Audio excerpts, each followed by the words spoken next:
country that I love. Don't fence me in. Let me be by myself in the evening breeze. Listen to the murmur of the cottonwood trees. Send me off forever, but I ask you please. Don't fence me in. Good morning, everybody. Happy Tuesday to all of you. Good morning this morning. And to you and yours, as well as everybody else. Good morning. So, I'm seeing that the storms are so serious, ladies and gentlemen. The possibility of having these storms be so serious is around 7 o'clock today. And they're even talking about Blues fan storm safety. Now, that's a new one. That's a new one. So, Channel 4, the Weather Center command team is telling us to be careful.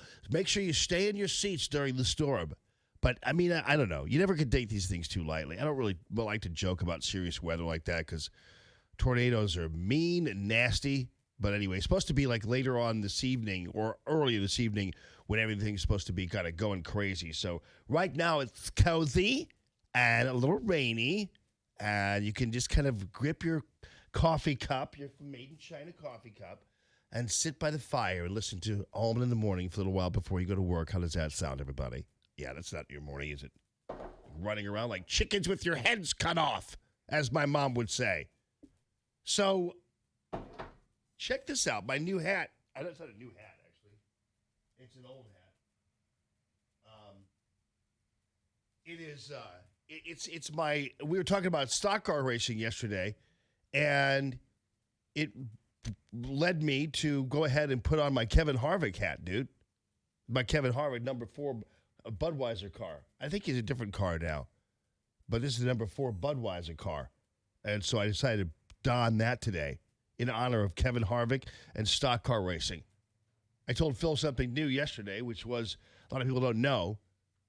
You know, if you're a stock car racing fan, the reason why they call it a stock car is because the cars come from existing stock. So you have the Ford Fusion out there running the track, and you've got the Toyota Camry, and they just soup those babies up and race them. It's a beautiful thing, and I wear my Budweiser car hat. I had an old one. I can't figure out where it went, but. Anyway, good morning this morning, everybody. Today, Judge Napolitano is going to be on with us about 7:20, and he's going to talk about this court case where they're telling President Trump he's got to hand over his stuff, his taxes and all that kind of thing. His accounting firm has to hand over these records. So this is just these fishing expeditions and these types of witch hunts are just getting so old for America right now, and I think just people are tired of it. I mean, obviously the never-Trumpers and the anti-Trump people aren't, because they still don't want to accept the results of the election, and this is 3 years out. So they're just picking around, poking around, and trying to find something, and it doesn't matter what it is, though, now. So there's no way that if in fact they do wind up handing this over, obviously President Trump's going to appeal and everything else. If they do wind up handing him over, it doesn't matter whether there's anything regular or normal in there, because everything is abnormal to the stooges in the news media and the stooges in the Democratic Party and the stooges in the Never-Trump wing. Speaking of that, Justin Amash was announced yesterday, and this was very pleasing and expected, that he has a primary opponent now. And that's good, because I think Amash is not going to survive his primary this time around in Congress. And I think a Republican ought to run him out. And I think Amash ought to lose his job in Congress as a Republican for just basically being an annoying never-Trumper. And so hopefully that's going to be the case with Justin Amash. And that's what politics is all about. If people primary you and you lose, it's too bad. Ocasio-Cortez might get primaried. We'll see how that whole thing rolls. Also today, we're going to deal with this is somebody who's messing with me, man. At this point, you want to mess with me about James Madison? I'll mess with you about James Madison. By the way, Lynn Cheney wrote this wonderful book, James Madison, A Life Reconsidered. And this is a very good book. I've read this book along with all the books here, the Coolidge book and everything else. And I will tell you that this person wrote an editorial basically saying that James Madison was really actually for gun control. And that he was just simply appeasing a certain group of people when he came up with the Second Amendment. It's interesting. So it was kind of like this afterthought on his part, even though it's the Second Amendment. Like you'd think the afterthought would have been like the 10th or whatever it happens to be. But no, the afterthought to this guy was the Second Amendment. And he's claiming it was thrown in there because James Madison and the Founding Fathers were indeed for gun control. Now, keep in mind, this argument, and by the way, I'm ready to rock on it, but I'll tell you everything you need to know, because you'll hear this, and you'll hear the guy interviewed, because what happens is people who have a favorable opinion like that are absolutely going to be winding up on the cable news shows. But the fact of the matter is there's piece after piece after piece of quote after quote after quote of James Madison supporting gun rights. One time I think he went after, he wanted to control deer hunters or something. I don't know. But here's the thing. In the end, what was so great yesterday when I was pondering this and thinking about this, and I saw the article and I was digging up all the other stuff I'd need to refute it. And it's so funny because it doesn't matter, which is so great. The Second Amendment's going nowhere. Your guns are going nowhere. And even if they did pass some kind of gun legislation that would actually severely crimp your life, we'll just go out and buy a bunch of them before it happens. It's, it doesn't matter. Nobody's taking our guns. And that's the great part of all this. I know the debate is there and gun control's there, but we have to watch out for our youngins, the people who are coming after us, and preserve their rights. But in the meantime, these people aren't going to go anywhere. I mean, reasonable restrictions are already in place. So we'll talk about that a little later on, too, because somebody's suddenly entered into my spider web with the Madison thing, and I'm not going to stand for it. So we'll focus on that, too. Yesterday's rally in Pennsylvania featuring President Trump talking about Fox News, among many things. And I really didn't get to my point. Yesterday, usually I'm better at this. I really didn't get to the point I really wanted to make about branding. And the reality is Fox News, I don't know what their goal is in attempting to just kind of suddenly be a bunch of suck-ups for the Democrat Party and the left. I don't know where they think their audience is. I'm not saying they shouldn't have town halls, but the obsequiousness with which they do the town halls, the performance of the likes of Brett Baer, and even in some cases Martha, and of Chris Wallace, is embarrassing to their brand. And it's interesting, too, because what you have as people, and I don't think Martha McCallum is as much like this as some of the other guys are, but you have people who are openly kind of resisting the very people that are making Fox News money, the very people that are paying the freight when it comes to the rest of Fox News. If it weren't for Tucker Carlson or Laura Ingraham or Sean Hannity, that network would be nothing. They're the people who are making all the money for the network. So why people are within the Fox News itself are attacking the lineup in the evening or allowing the lineup to be attacked without any defense is beyond me. I don't know what they're thinking. Now, I guess technically you'd say, well, maybe you can ask Judge Napolitano about that. I'm really not allowed to ask him about internal stuff there. And I don't want to make him uncomfortable in putting him on the spot regarding internal info there.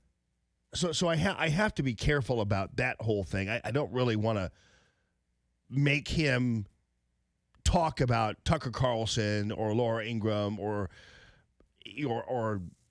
Brett Baer or those kinds of people because it's not comfortable and you guys wouldn't. That happens everywhere. You're not often asked to kind of dish or comment on your colleagues, and I used to work at a station where that was done frequently on the air. You know, that light is driving me crazy.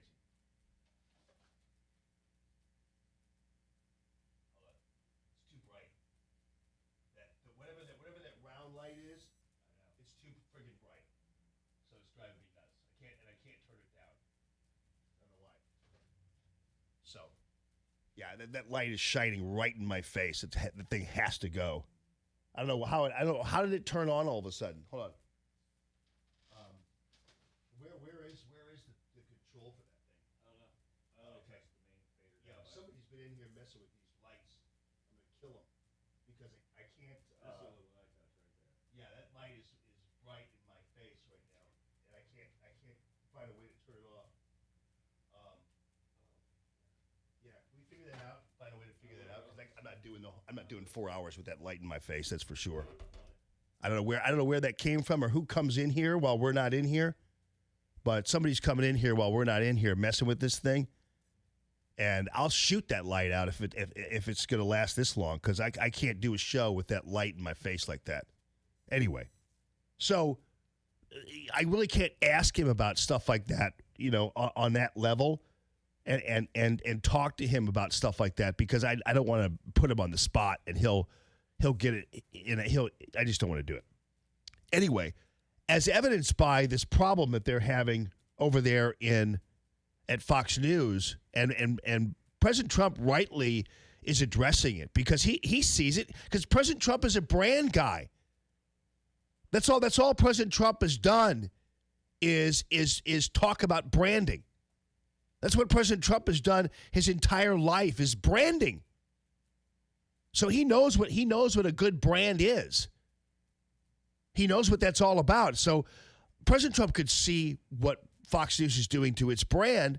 More importantly, though, what Fox News is doing to the very people that make Fox News what it is, like to make Fox News why it has an audience that it does. People aren't watching Brett Baer for Brett Baer. I promise you that. They're not watching Dana Perino for Dana Perino. I guarantee you that. They're watching Fox News for Fox and Friends and for the evening time. And that's the brand that sticks there. That's why they watch it. And so these guys who run around trying to, like Shepard Smith and these guys trying to be rebels and undercut the very people paying their bills is beyond me. But yeah, no, I was talking about the situation with 97.1. And yeah, we had people over there who oftentimes on the air would boast about how amazing they were compared to all of us. And that all of us were just a bunch of right-wing crazies. And this person was just a superior human being who is made the station and is amazing, and he's amazing because he's so different from everybody else, and everybody else's show is the same as, you know, even when I was kicking his ass in ratings, it was like, yeah, I'm you know, so I've had that issue before. I've had that problem before. Even when I was bringing in gobs and gobs of dollars for that radio station, we always had that one guy, the one guy who was always kind of made as his own brand, how he just wasn't like us. And so we weren't part of the cool kid crowd there.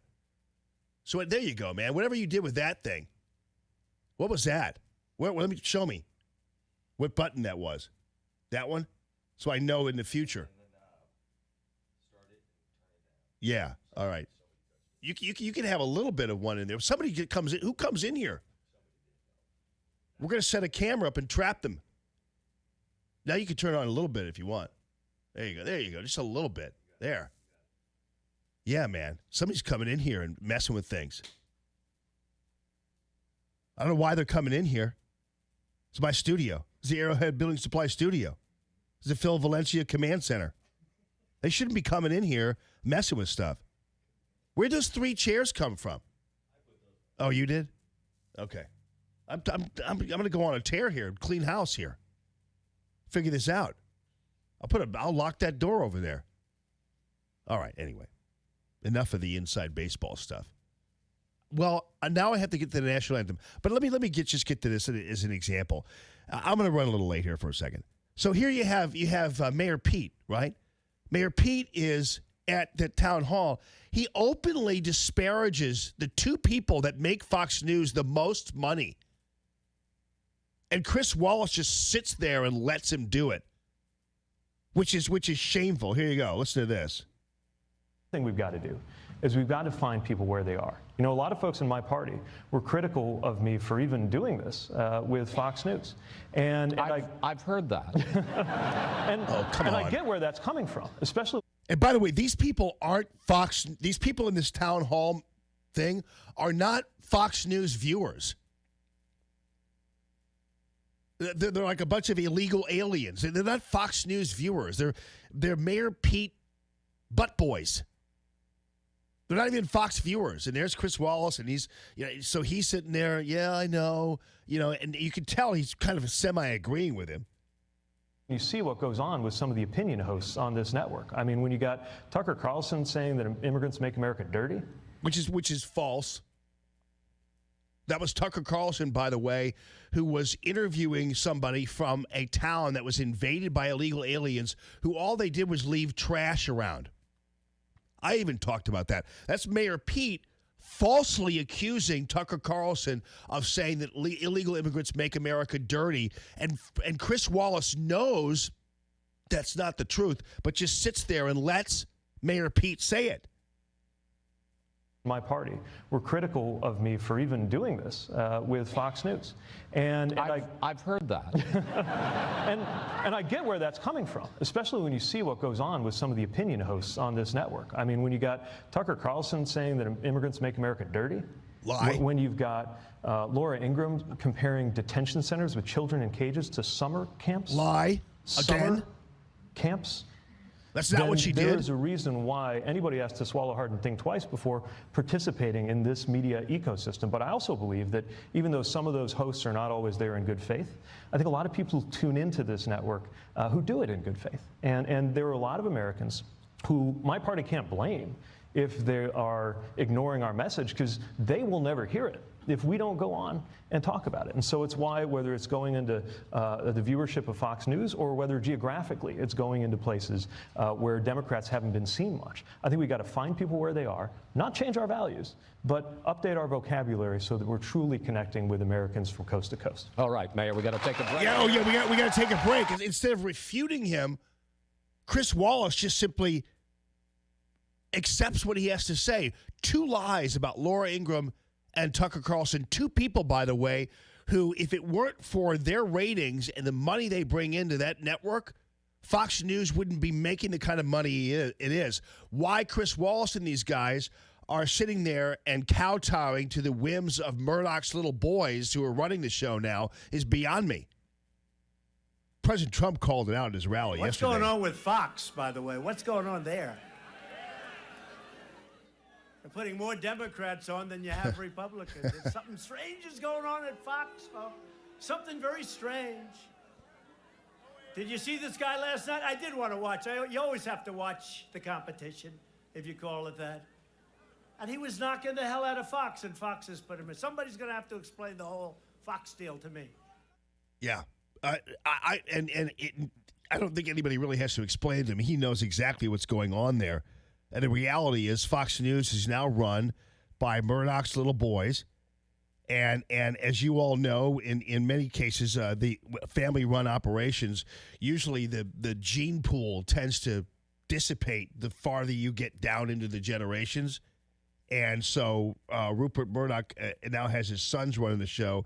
And, of course, they're going to run Fox News right into the ground because people aren't going to watch Mayor Pete on Fox News attacking Fox News for very long. It's just not going to happen. Ladies and gentlemen, without further ado, I'm running late. Here is our national anthem.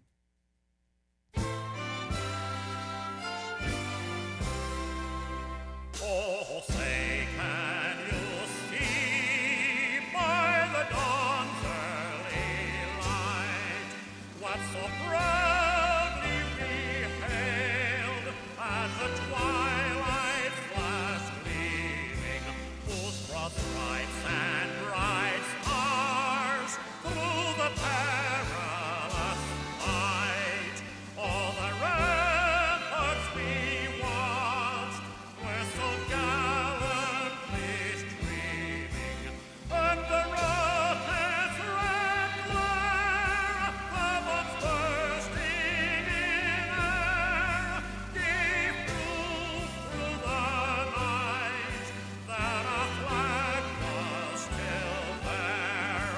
Oh, say does that star-spangled banner yet wave o'er the land of the free and the home of the brave? Live from the Arrowhead Building Supply Studio, this is Allman in the Morning on 1380 and 105.3. The Answer. Stuck in traffic? We've got the answer on 1380 and 105.3. The Answer. We have reports of an accident right now, Riverview Boulevard at Scranton. Everything else looking pretty good. One road still closed with flooding. That's in St. Charles County. 94 closed both ways between Payne and Solly roads. And a flash flood watch is in effect until midnight tonight. 141 southbound Manchester to Gravois, road work until 2:30, and 141 southbound after Marshall, construction there until 2:30. Also, the King Bridge remains closed in both directions with road work until the end of September. Traffic is sponsored by Express Services, Inc. You work hard. You know what it takes to succeed. Now it's time to put your experience to work and launch your business. For a limited time, Express Employment Professionals will give you $25,000 to open your franchise. Get to know Express. Visit expressfranchising.com today. I'm Bonnie Green with your St. Louis Metro traffic on 1380 and 105.3 The Answer.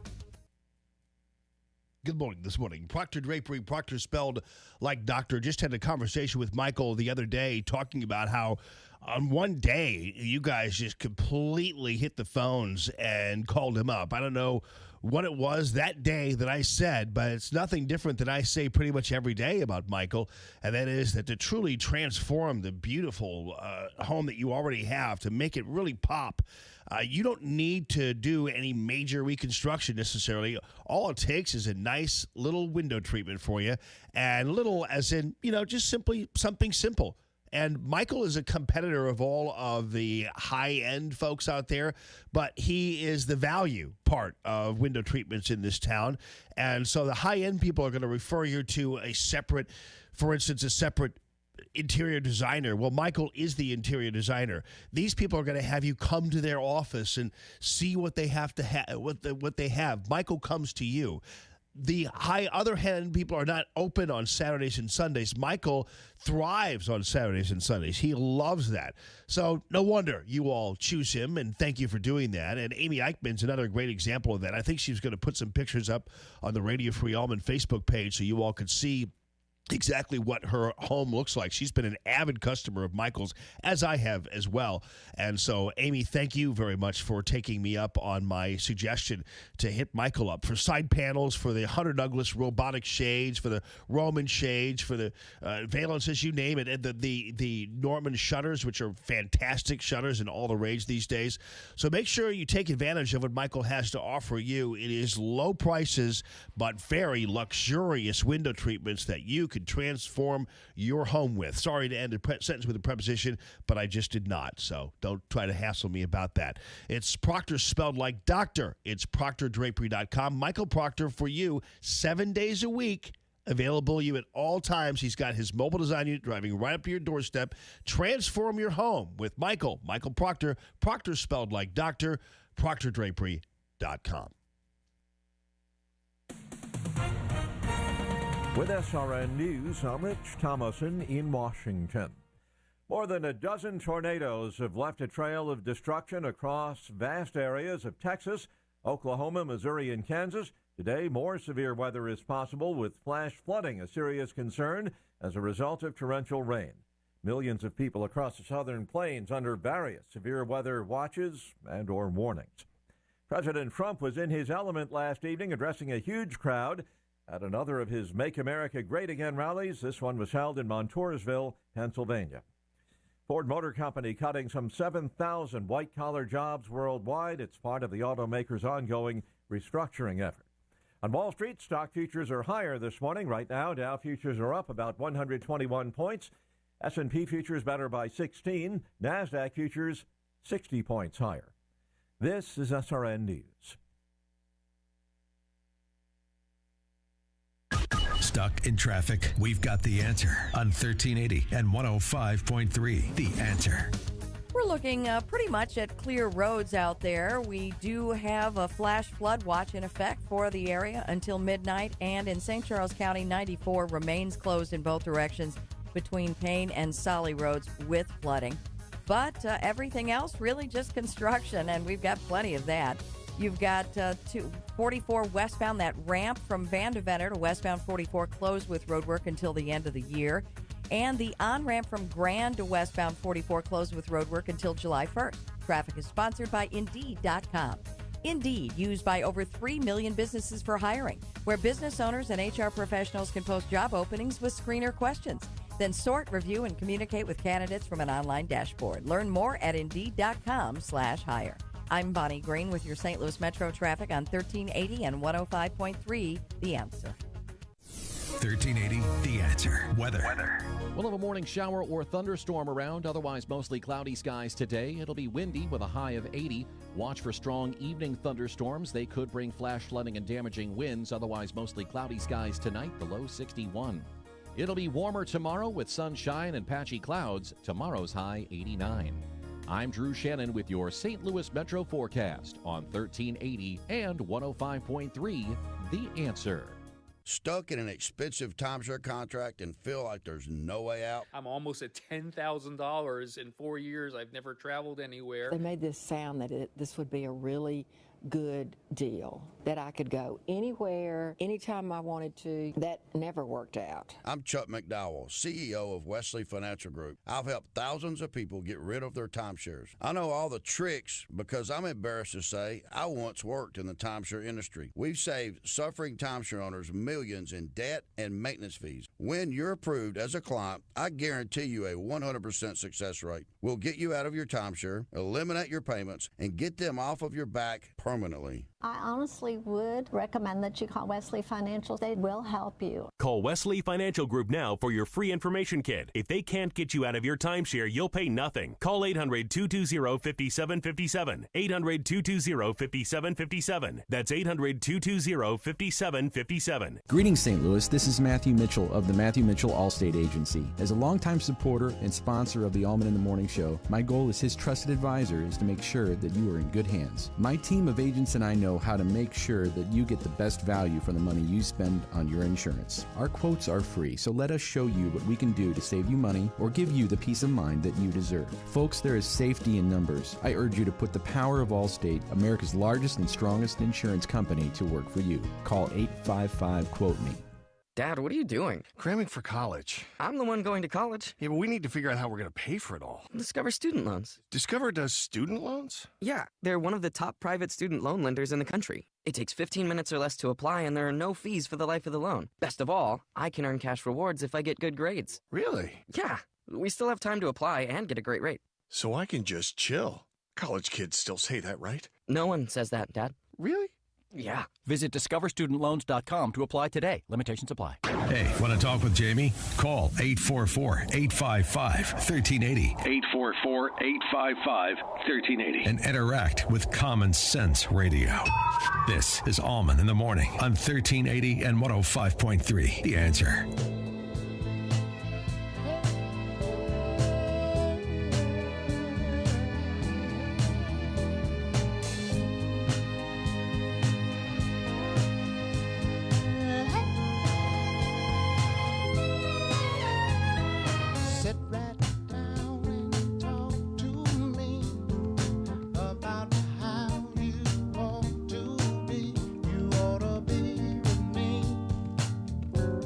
Yeah.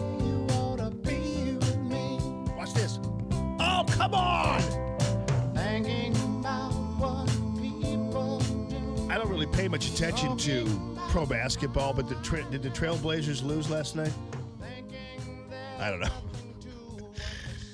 I was just kind of, I step into things and suddenly get very curious with them, but about them. But apparently they were going to possibly get swept by the Lakers, and Steph Curry was on the team, and I just heard somebody talking about it, and I was just suddenly interested in it. Not anymore, never mind. So I took Aiden on his first trip kind of outside the realm that wasn't to the hospital, and went to school, back to school, because, of course, he's done with school because of the injury and everything else. And so, but I took him back to school, and that was a lot of fun. It's been a true gift of God that he's been recovering as well. A lot of you were asking about him, so I try to update you as much as possible on how he's doing, and he's doing fine. Skin graft has taken, and so things have really been looking up. So he's a good boy. He's been taking really good care of himself and eating lots of protein and just doing really well. So thank you all for all of your sweet words on Facebook and beyond, and just messaging me and everything else and letting me know what's up. So I did go by on the way home. I took him by Chick-fil-A, and also the girls were still at school, but I got them some Chick-fil-A and threw it in the refrigerator because, you come home and you see a Chick-fil-A bag and you haven't partaken in the Chick-fil-A that's in the bag, that's in the trash or whatever, you're like, excuse me, did somebody go to Chick-fil-A? Like, yes. You got to make sure that, but I got something for you. Okay, good, perfect. Dude, I'm telling you, this was about at about 12:30, precisely really like 12:35 or something, and it was at the height of the lunch hour. Now, normally what would happen is you'd go by someplace and you'd see the big long line like the one I saw at Chick-fil-A, and there are a lot of people who will turn away because you're thinking, oh my goodness, look at that line. It's just going to be impossible. But I don't know how they do this. It's beyond me. And if some of you might have a little bit of an idea, you talk about branding, there's a place that knows its brand. There's a place that really loves its brand and clearly loves its employees too. But there's a place that really respects the hell out of its customers. I'll tell you that. It's pretty amazing. I love watching businesses like that thrive and how they do. I'm always fascinated by how they do this. So, and if you have any info on this, because is there some way I can make some money off of this place or invest in it or something? I don't know. Can you invest in Chick-fil-A? Oh, you can? I'm telling you, take a loan out on the house and invest in this company. Well, listen to me, easy for me to say. Call Tammy.com real estate listener lines, 844-855-1380. So I'm there at 12:35, and I'm telling you what, it did not take for 3 separate orders. I didn't order anything for myself. And it's not that I don't like Chick-fil-A. I just generally don't eat that kind of stuff. And that's just my preference. But it's not because I don't like it or whatever else, or I think it's terrible, whatever. I just don't generally eat that kind of food. But anyway, so I get 3 orders for Aiden and the 2 girls, Lily and Natalie. And I'm telling you what, I don't even know how they keep up with it, but it did, and a soda and everything else. And it didn't take more than 5 minutes. I'm not kidding you. It had to be under 5 minutes. And I was in a line that was back. I went to the Brentwood location, so I was in a line that went back to basically the Deerberg's parking lot. So it went all the way around Chick-fil-A. And I was in a line, and they had all these people out there with their iPads, and you could pay right there and everything else. And man, did they do this quickly. I was mesmerized by how fast these guys were. I think it's amazing. And how many times have you been sitting? Why would you go anywhere else? Except I guess if you don't want chicken, you would go somewhere else. But I don't know how they do it. And then they have everybody's name, and and every order is in the order that you're coming up. Like there's just, I just it's incredible to me, but I don't know. I hate to obsess about this, but I will tell you that this is really it's pretty amazing. And I'm gonna investigate this further. Believe me, I'm gonna have some answers with this, because that kind of excellence is really hard to find in most of the fast food genre. That kind of excellence is hard to find. I'm just telling you. All right. So does Maxie, does Jeff Daniels have a new movie out or something? Is he in a new movie? I don't believe so. Okay. Well, then what is he doing then? Because yeah, Atticus Finch. On Broadway or something, or? Yeah, he's on Broadway in To Kill a Mockingbird. Oh, well, maybe that's it then, because he's, I've always liked him as an actor. I've always thought he was a good actor and everything else. And I didn't know that television shows covered Broadway that extensively, but for whatever reason, Jeff Daniels is all over the joint now. On every show, every time I turn around, he's on one of the morning shows, and I guess maybe he is doing the To Kill a Mockingbird on Broadway. But for some reason, he's chiming in on President Trump now. And I'm like, really, dude? I kind of know. I've seen you. I think you're a pretty good actor. But why are you doing this? And I guess maybe it's to aggrandize himself to the New York crowd. I mean, De Niro, I'm not even going to bother with that. I mean, he was at some award ceremony and decided to do the F Trump thing. And, I mean, by now his shtick is really kind of old. And he comes across as a really agitated, bitter old dude. So I feel kind of more bad for him because, he's a great actor.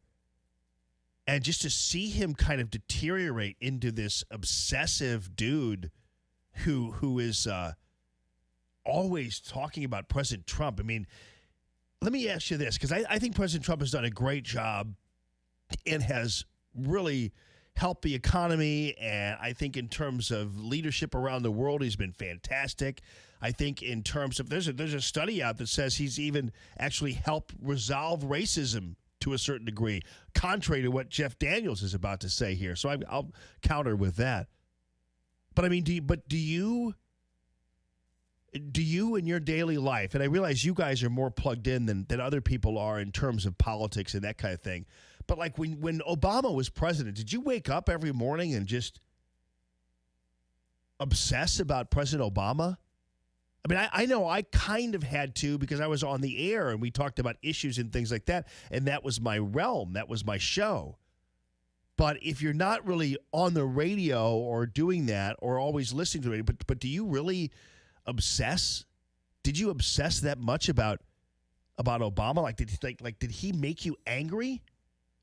Like, I knew a couple people back in the day, and as fiery as I can get regarding Obama and all of his policies and things like that, there were some people like on Facebook who were really kind of obsessively, Obama's a fake American and from Africa and all that kind of stuff. And, and he's got secret, Muslim ties and things like that. But most of us really didn't buy into that kind of stuff. And I even remember when Reverend Wright was a thing. And I was trying to tell people, this was back in 2008, I was trying to tell people, watch out, don't obsess too much over that Reverend Wright stuff. He's telling you what he's going to do in terms of increasing your electric bills and killing coal off and doing all kinds of, you need to talk about the issues, because just simply obsessing over him sitting in church while Reverend Wright said something terrible isn't going to help us win the election here.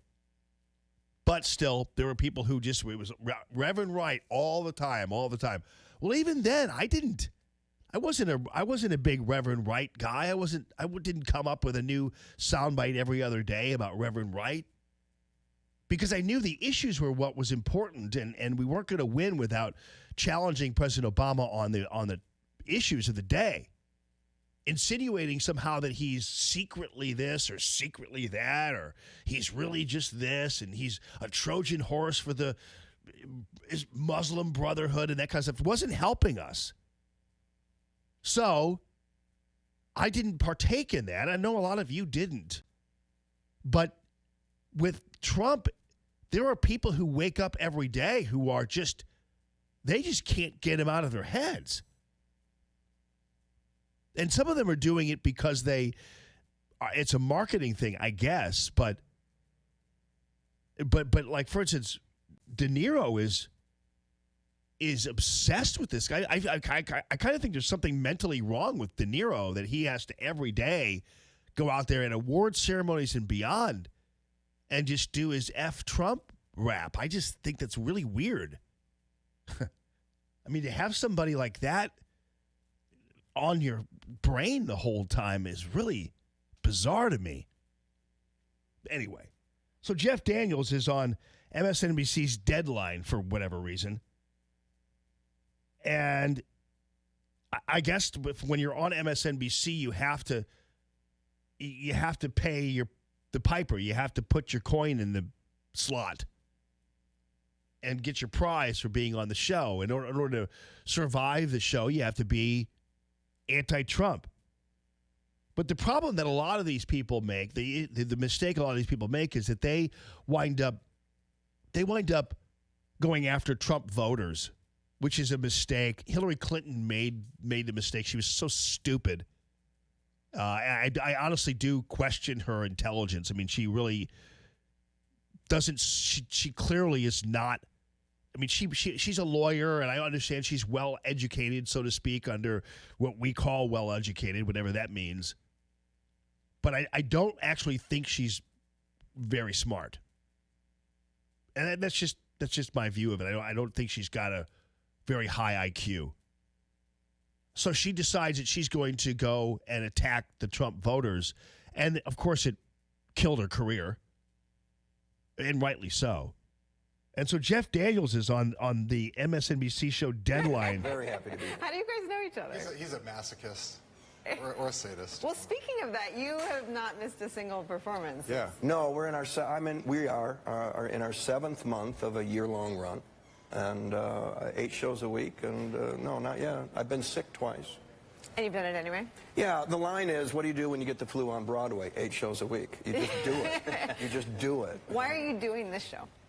It's Atticus Finch, Aaron Sorkin. Okay, so he white liberal America comes in, and because he's in To Kill a Mockingbird. That must be the reason why he's now talking about race, and I'm sorry, but I really have no use for To Kill a Mockingbird. The book, to me, when I read it as a young person, was depressing. It was, and I still didn't quite get it either, and I still think it's. I know I'm gonna be the one that sounds unintelligent, but I think it's kind of overrated. To tell you the truth. You know, is it bad of me to say that? Yeah. He had no idea it was that. And it's a slap in the face. It's a wake-up call. It's also a decision. Atticus has to go through a change different than the book. We made him more the protagonist who has a change. And the reason why this is, and he goes on, I'm not going to get it, but he goes on to talk about how President Trump is dividing people and causing more racism, and the Trump rallies are really all about race and everything else because there aren't any black people. But I mean, you go to a Beto O'Rourke rally, go to a Mayor Pete rally. Come on, I mean, but the whole idea, I think, of To Kill a Mockingbird and making it kind of a thing, the whole idea is really to keep this racism ball in play all the time. And so To Kill a Mockingbird has no real useful purpose in this particular day and age. It might for school children to learn about race and that kind of thing. I get it. But for now, though, it has really no clear relevance to our lives. But they want to make it so because they keep wanting to act as if racism is a problem in this country that is going to eventually crush us and do that kind of thing. And there's really no evidence of that. They're really now again, I'm not black, so I don't see it and blah, blah, blah, blah, blah. So, but you know what? I'm white and I'm entitled to my opinion on that. And I'm telling you, I don't think that it's the kind of problem that is about to turn our nation asunder. And the only people that make it a problem are the people that benefit politically or monetarily from making it a thing. Like Al Sharpton, if there's no racism, Al Sharpton doesn't make any money. If there's no racism, Jeff Daniels' To Kill a Mockingbird Broadway show isn't having people flock to it. I mean, you get the rhythm here, right? I mean, if there's no, singular Civil War statue out there that has to be obsessed over, then the left wing and the others don't have any swagger. They can't get any votes. If Joe Biden doesn't go out there and tell you that you're going to get lynched if you don't watch out every other day, then he doesn't have a voting block. I mean, it's pretty simple. And so they're people who are, and they're race pimps is what they are. They're people who make money off of keeping this thing. And so To Kill a Mockingbird, Lord, I can't imagine paying to see To Kill a Mockingbird. I'm sorry if that makes me sound anti-intellectual, but I can't imagine sitting through To Kill a Mockingbird. And I'm sure these people think they're teaching America a lesson and all that kind of stuff. But if you want to school me on it, please feel free to. If you're a teacher and you teach To Kill a Mockingbird, I'd love to hear from you. And because young people might want to do it, and maybe they'll be able to understand it more than I did when I was younger. The calltammy.com real estate listener lines, 844-855-1380. It's Common Sense Radio. More Allman in the Morning coming up on 1380 and 105.3. The Answer. Stuck in traffic? We've got the answer on 1380 and 105.3. The Answer. Well, so far it's been a pretty nice day. We're accident-free. We're delay-free. We do have a flash flood watch in effect until midnight. Now we're just waiting for the other shoe to drop because, as mentioned, we're clear. We do have a lot of road work, though. Tower Grove remains closed under 44 with construction until the end of this month. Drivers can use Vandeventer or Grand as alternate routes there. And we still have a left lane closed on 255 westbound crossing the Jefferson Barracks Bridge. The two right lanes have reopened. Traffic is sponsored by eBay. You know when you're shopping and find the right thing, then you see the price and you're like, wait, it's how much? But did you check eBay? So you do check eBay, and eBay has that thing you want for the price you want. I'm Bonnie Green with your St. Louis Metro traffic on 1380 and 105.3 The Answer.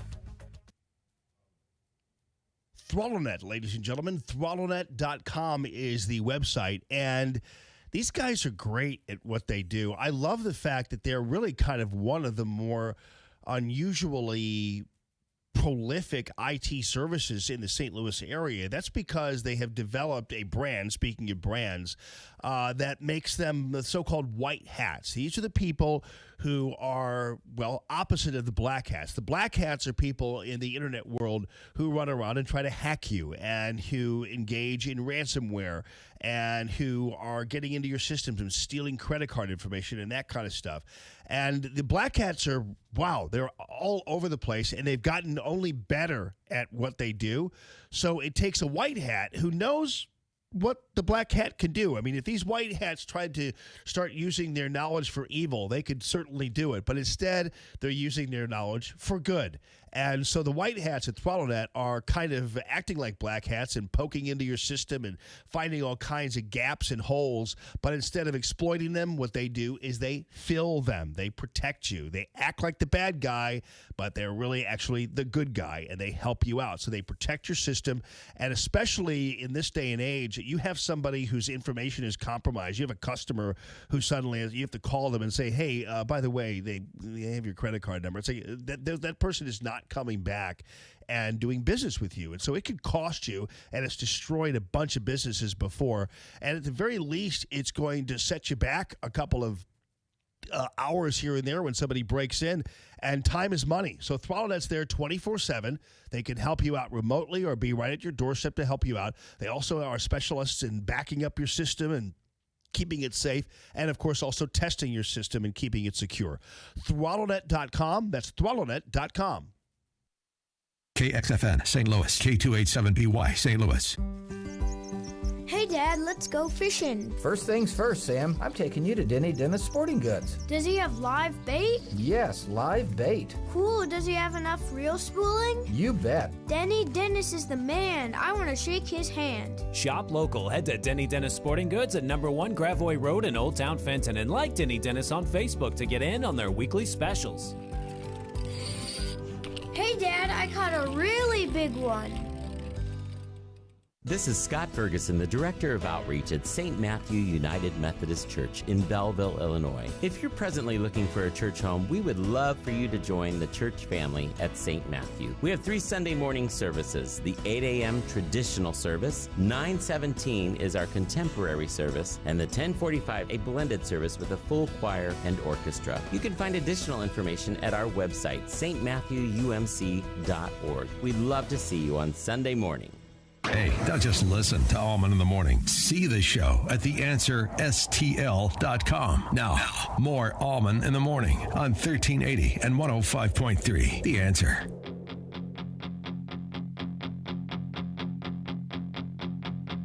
If she wants to dance and drink all night, well, there's no one that can stop her. She's going till the house lights come up, or her stomach spills onto the floor. This night is gonna end when we're damn well ready for it to be over. Worked all week long, now the music is playing on our time.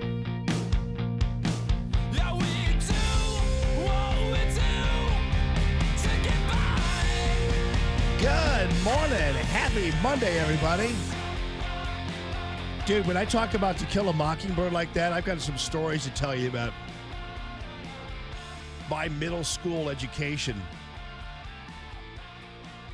Because I'm surprised I didn't stick my head in an oven with the kind of curriculum that I had. I'm talking about the books that I had to read. Whew. I think I was too young for the books, to tell you the truth. I mean, I honestly do. I'll tell you about that on the other side of this break. And then I also want to get into the feel-good moment of the day yesterday when the first GOP lawmaker announced that he was going to be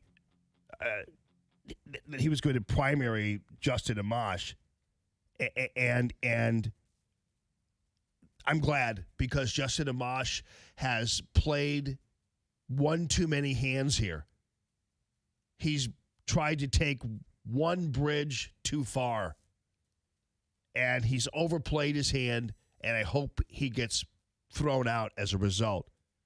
Jim Lauer announced that he's going to launch a primary challenge against Amash after the congressman basically accused the president of committing impeachable crimes.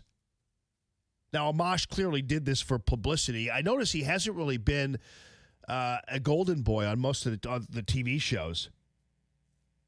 But he tweeted that President Trump needs to be impeached, Amash did. And so what Lauer did was he just said, hey, we can't have this guy as a Republican because, you know, he's undermining everything we're trying to do here. And he's just playing the Democrat hands. By the way, Justin Amash is also very underaccomplished. You can look at what he's done in Congress, and it's been basically nothing. He barely shows up at any of the committees that he's assigned to. So he's not only wrong, he's also lazy and deserves to go. It's Common Sense Radio. News this hour from townhall.com. I'm Rich Thomason. The lawmakers will be there, but their key witness will not. A former White House counsel is taking a pass on today's hearing before a House committee. Following a Justice Department opinion that close presidential advisors cannot be compelled to testify before Congress, and after President Trump directed him not to, Don McGahn has told the committee he will not appear despite the panel's subpoena. McGahn's lawyer, William Burke, in a letter to committee chairman Gerald Nadler, encourages the committee to negotiate a compromise with the White House, writing that his client, quote, again finds himself facing contradictory instructions from two co-equal branches of government. In a statement, Nadler calls the refusal the latest example of this administration's disdain for law. Tim McGuire, Washington. Congress about to get a high-level classified briefing on Iran. Top security officials will be making their way to Capitol Hill today to brief members of Congress on the mounting tensions with Iran. Secretary of State Mike Pompeo, Acting Defense Secretary Patrick Shanahan, and General Joseph Dunford, the chairman of the Joint Chiefs of Staff, will head the closed-door briefings with the House and the Senate. As he was departing the White House Monday afternoon, President Trump told reporters, "We have no indication that anything's happened or will happen, but if it does, it will be met, obviously, with great force. We'll have no choice." Mike Gracia, Washington. The south central U.S. has been manhandled by severe weather, numerous tornadoes and flash floods resulting in widespread damage, but no serious injuries that we know of. Forecasters warn of more powerful storms today affecting millions from Texas to Missouri, with high winds, tornadoes, heavy rain, and damaging hail, all a possibility. Wall Street this morning, Dow futures up 100 points, S&P futures better by 13. More on these stories at townhall.com. Stuck in traffic? We've got the answer on 1380 and 105.3. The Answer.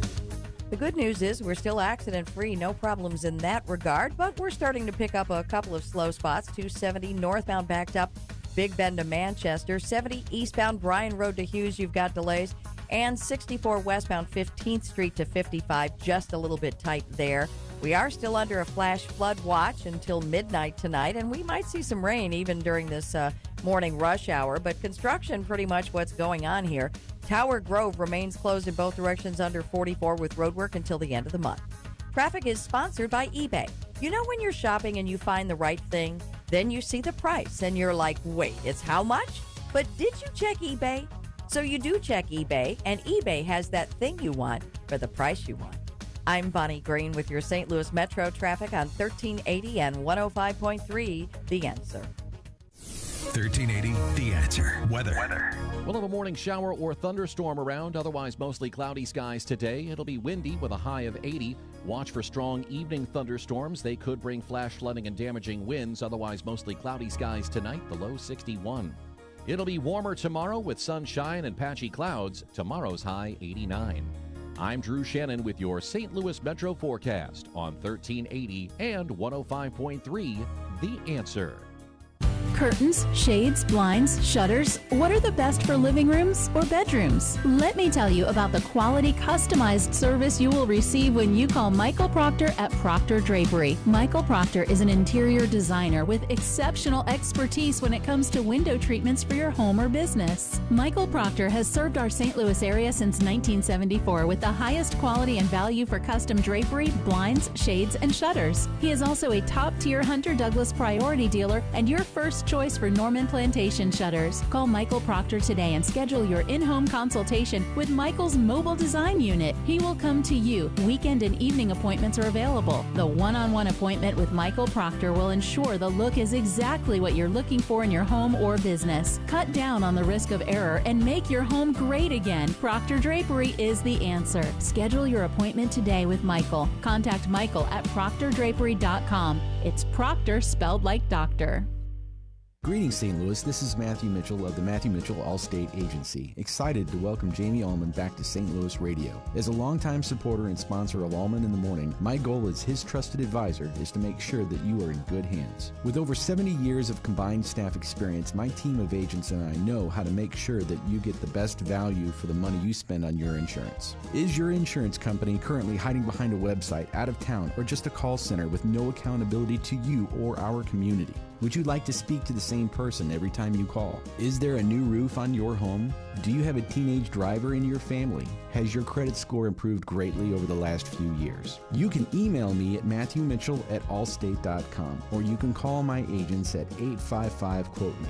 Folks, there is safety in numbers. Put the power of Allstate to work for you as America's largest and strongest insurance company. This is Matthew Mitchell of the Matthew Mitchell Allstate Agency. Again, the number to call is 855-QUOTE-ME. Common Sense Radio with Allman in the morning on 1380 and 105.3. The Answer. Give me land, lots of land, and the starry skies above. Don't fence me in. Let me ride through the wide open country that I love. Don't fence me in. Let me be by myself in the evening breeze. Listen to the murmur of the cottonwood trees. Send me off forever, but I ask you please. So you thought it was going to be just a bad winter and a wet spring. Suddenly the sun would just shine and everything would be fine. But no.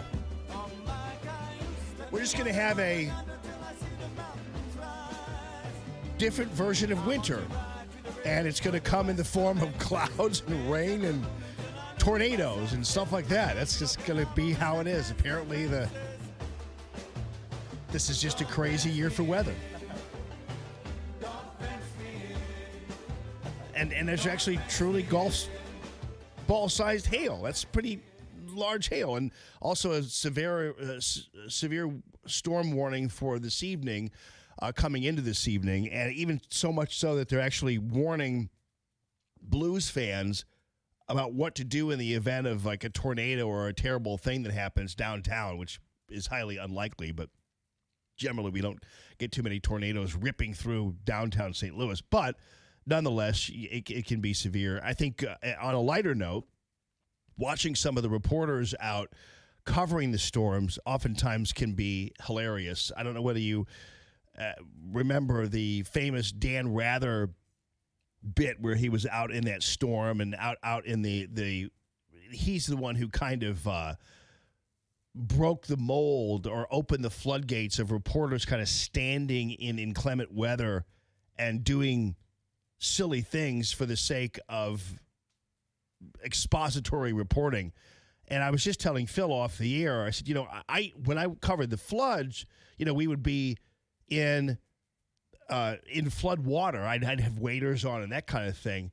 But we wouldn't generally stand like in raging floodwaters. And I'm seeing that like on TV now, like some guy on CBS is standing in the rain and in raging floodwaters. And I told Phil, I said, most reporters, it doesn't make them look badass to be in those situations. It actually kind of makes them look dumb when they do things that normally we would not do ourselves. Like you wouldn't go out and stand in raging floodwater or like in a ravine, which is what this one guy was in.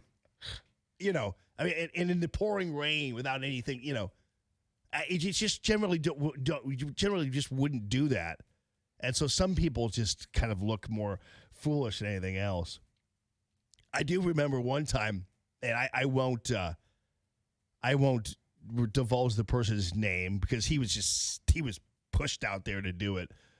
But it was during the really hot weather we had a long time ago. It was in the 90s. And so he decided he was going to go out and do a story about how hot it is to be a firefighter in the hot weather and in the heat. And so he went and got like a fire jacket, like a fireman's jacket on, firefighter's jacket on, and then had a thermometer that he was going to put inside of his jacket. So he'd pitch to a story, right? And he would say, yeah, here's how it ended. He'd do the whole story. And then he'd come back, presumably, and show that in the 2 minutes that his story ran, how hot it got underneath his outfit with his thermometer. So apparently, I guess you wouldn't want it too rehearsed. You wouldn't want to try it ahead of time. But you do kind of want to get the sense that maybe, if you're trying to make the point that it's really hot, and it is, by the way, and that's true. And it's nothing. It's not really news that it's hot under a firefighter's outfit when it's 95 degrees outside, because it is, and it's not a story really. But but at least they're doing something that would be laudatory of first responders, which we'll take any chance we can get to have somebody who's a first responder finally get some attention and positive attention in the news. So I can't knock them for that. But generally, it's accepted that you're going to be hot in a firefighter's outfit when it's hot. So anyway, he had this thermometer. He goes, yeah, when I come back, you'll be amazed how hot it gets. So he went and pitched to the story, came back, and he goes, okay, let's see how hot it got. And it didn't change at all. And in fact, you couldn't tell it didn't change. So I guess presumably the reporter could have said, yeah, it just went up 20 degrees, even though it didn't. But the reporter, at least to his credit, was honest and came out and said, oh, it hasn't changed at all. Well, when there's a fire around, it makes it hotter. So it's like, it was crazy. The kind of things that people do, the attempt to,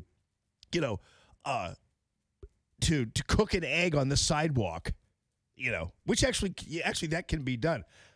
How about trying to cook an egg on the hood of your car and watch your paint go right off the car? Anyway, people have done that, do those crazy things. All right, real quickly about the book thing and To Kill a Mockingbird, and then I'll get on to the news of the day. I gotta tackle this James Madison thing. I got a break at 7:15 because we've got the judge on at 7:20, so I'm going to get to that. But about the books, so when I was in middle school, the curriculum, for whatever reason, was really depressing when it came to the books we were reading. So not only were we reading To Kill a Mockingbird, which was, I'm sorry, I really didn't get into To Kill a Mockingbird. It really wasn't. It was my thing, and it's depressing at either way you put it, and I still don't know. I still don't get it. So we also read, though, a couple other books. Catcher in the Rye was one we read as well. Did you read Catcher in the Rye? Catcher in the Rye was really depressing. Holden Caulfield was not a well-adjusted individual, I'm sorry to say.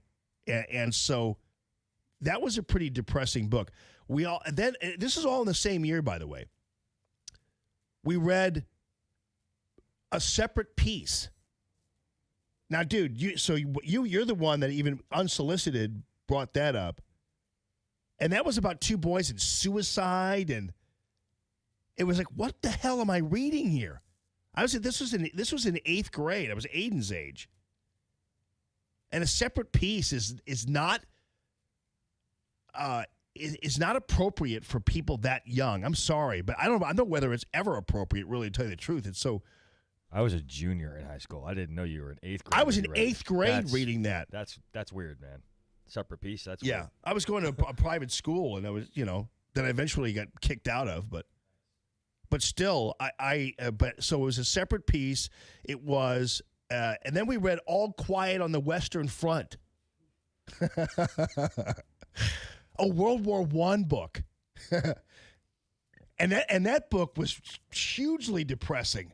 All Quiet on the Western Front. It was just about people. I mean, by the way, World War I was a terrible war. I mean, it had a huge impact on the United States of America and a huge impact on the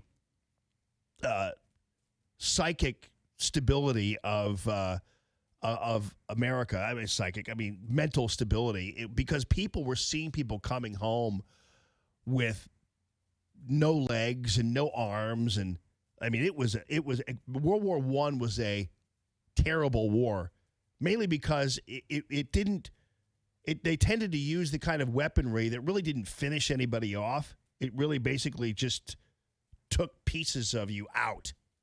And that's actually how the whole horror genre started, was post or during World War I.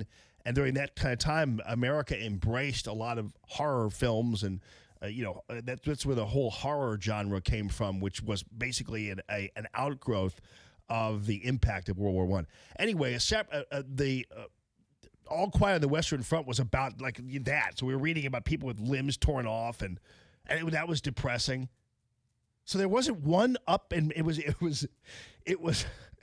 I'm 14. I mean, I wanted to jump off a bridge. I'm not kidding you. I'm not trying to make light of obviously suicide, but you know what I'm talking about. But it just wasn't appropriate to have that kind of reading material for that time.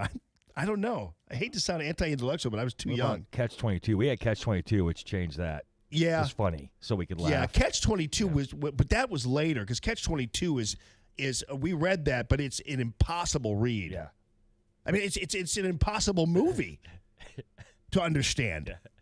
But Catch-22 was really really hard. Let me get to Jim real quick before we take a break here. Jimmy, thanks for calling the line. How you doing? What's up, buddy?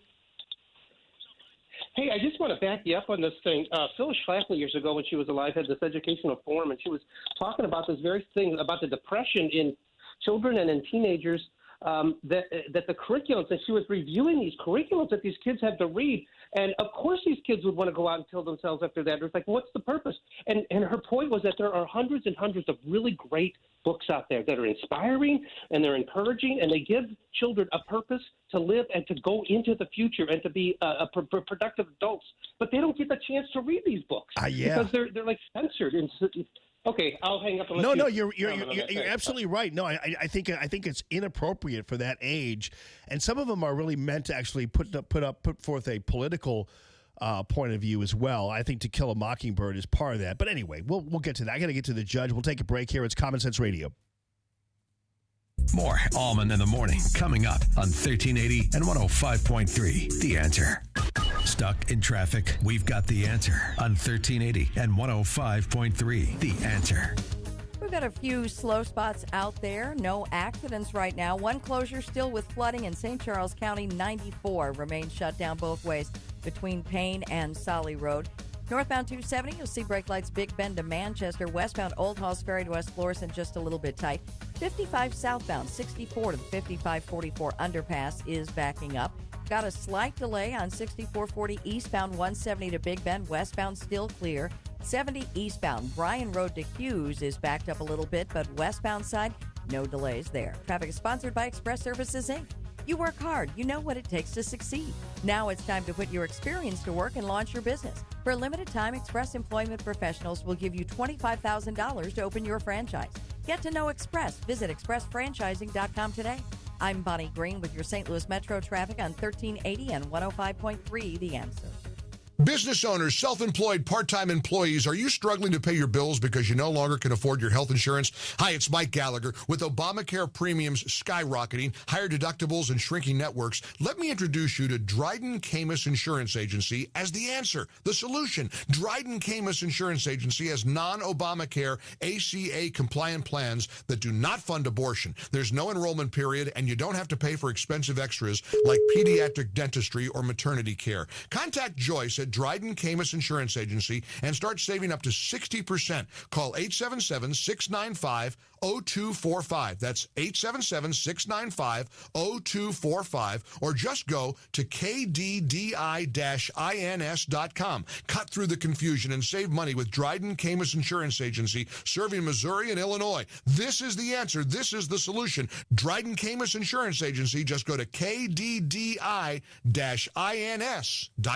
Allman here for Banner Construction, longtime supporters of Allman in the Morning, and they are back with me on The Answer, and I hope you can return to them if you're a customer, or introduce yourself to them if you are new to the game, and give them a call and take advantage of the great deals on the James Hardy fiber cement siding. This is lasting half a century, and it comes in all kinds of different colors, all kinds of different styles for you. It looks like wood and is beautiful, not only to your eye, but also from the curb, and also increasing the great value of your home and keeping that air conditioning inside instead of seeping through the sides of your house. They have a special state-of-the-art technology that you can visualize your home in 3D with, different styles and different colors, and it is amazing. Some people think something's going to look really good, but until it's on, you never really know. And this new brand of technology, just another great service of Banner Construction, because that's what they're all about, customer service. Banner Construction, 569-1050, bannerconstruction.com. Call Banner and have a Banner day.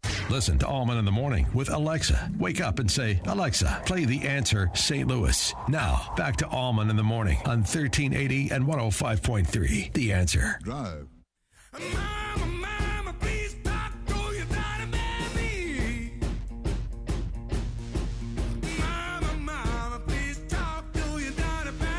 All right, guess what time it is? It's Tuesday. It's 7:20, and you know what that means, ladies and gentlemen.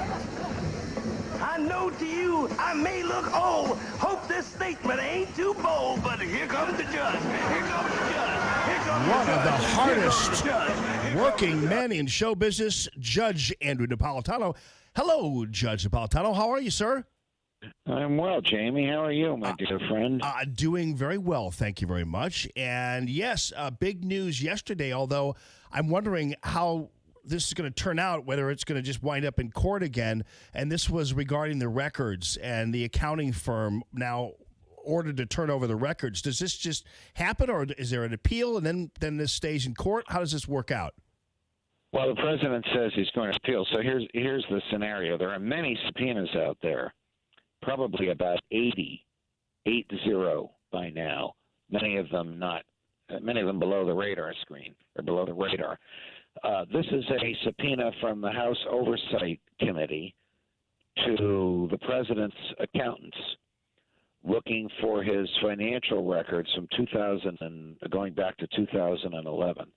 The subpoena is based upon allegations made under oath by an admitted perjurer, but sometimes perjurers tell the truth, I guess. In my experience, they often do.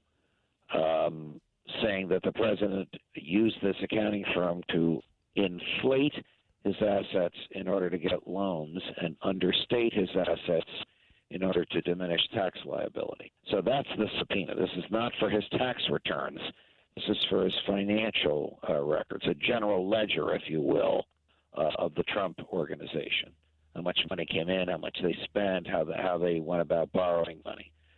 When the subpoena was received, they sent a copy to the president as a private person. He sent it to his lawyers, and his lawyers then asked a federal judge to quash the subpoena. And yesterday, the federal judge upheld the subpoena. Last night, the president said they'll file an appeal. They have to file an appeal immediately, and I would imagine they will do so, and an appellate court will rule. I think the judge did the right thing, as unpleasant as this is going to be if his financial records do come out.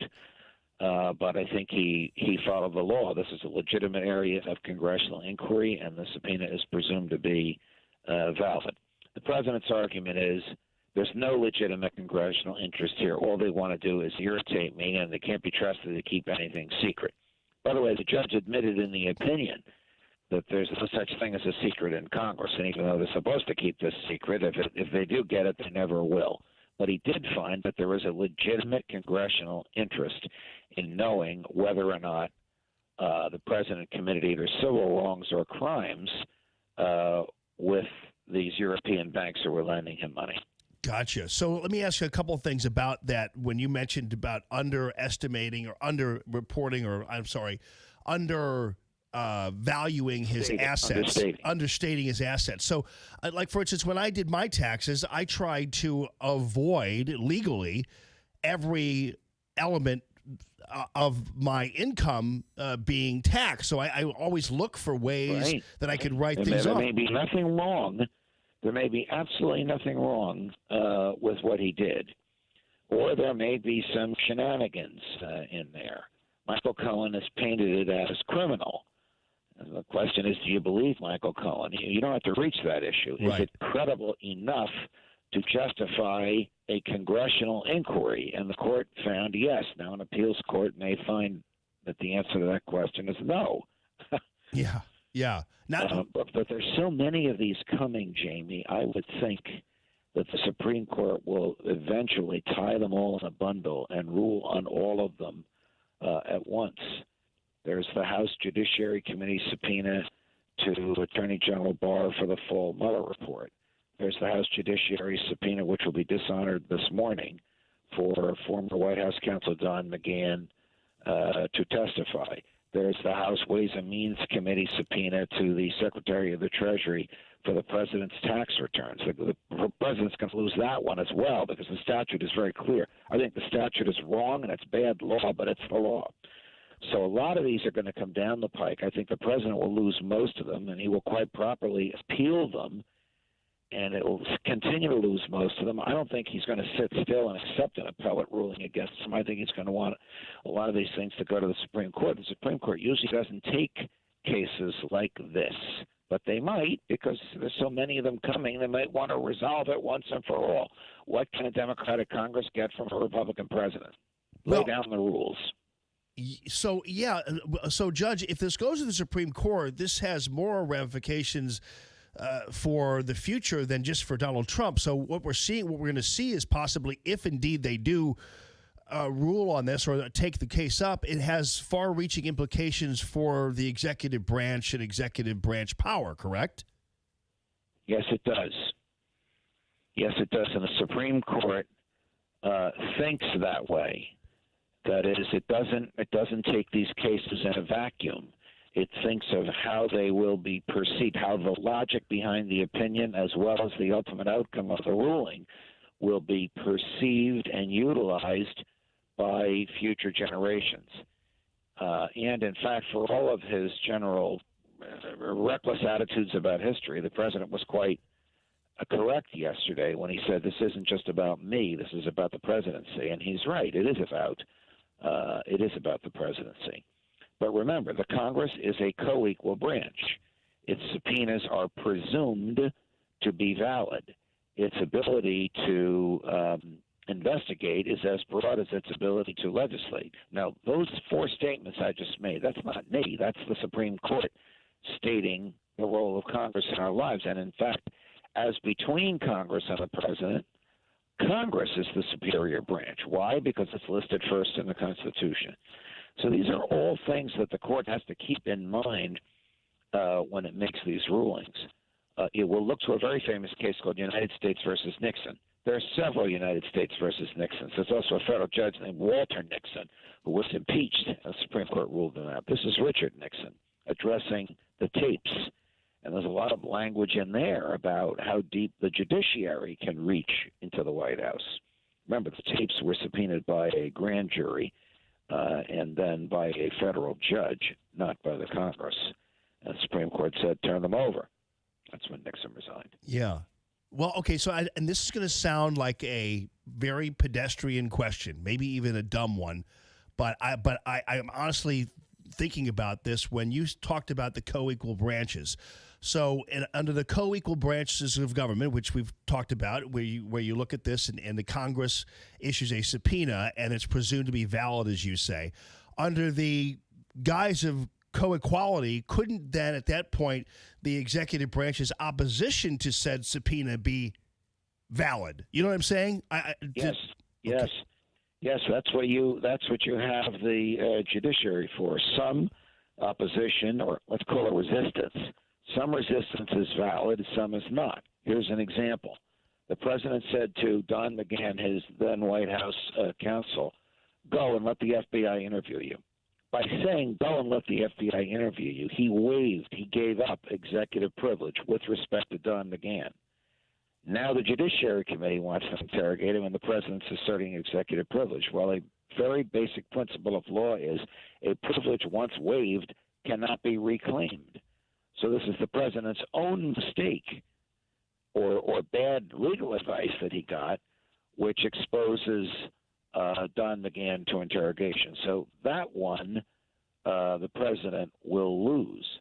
But if the House Judiciary Committee were to subpoena Jared Kushner to say, what you talked to your father-in-law about last week concerning Israel, the president would prevail there because Jared Kushner is in the inner circle of the president's advisors, an extension of the presidency, if you will, and is as immune from public interrogation as the president himself would be. So, as you know, it's a long answer to your very Very undumb, very astute question.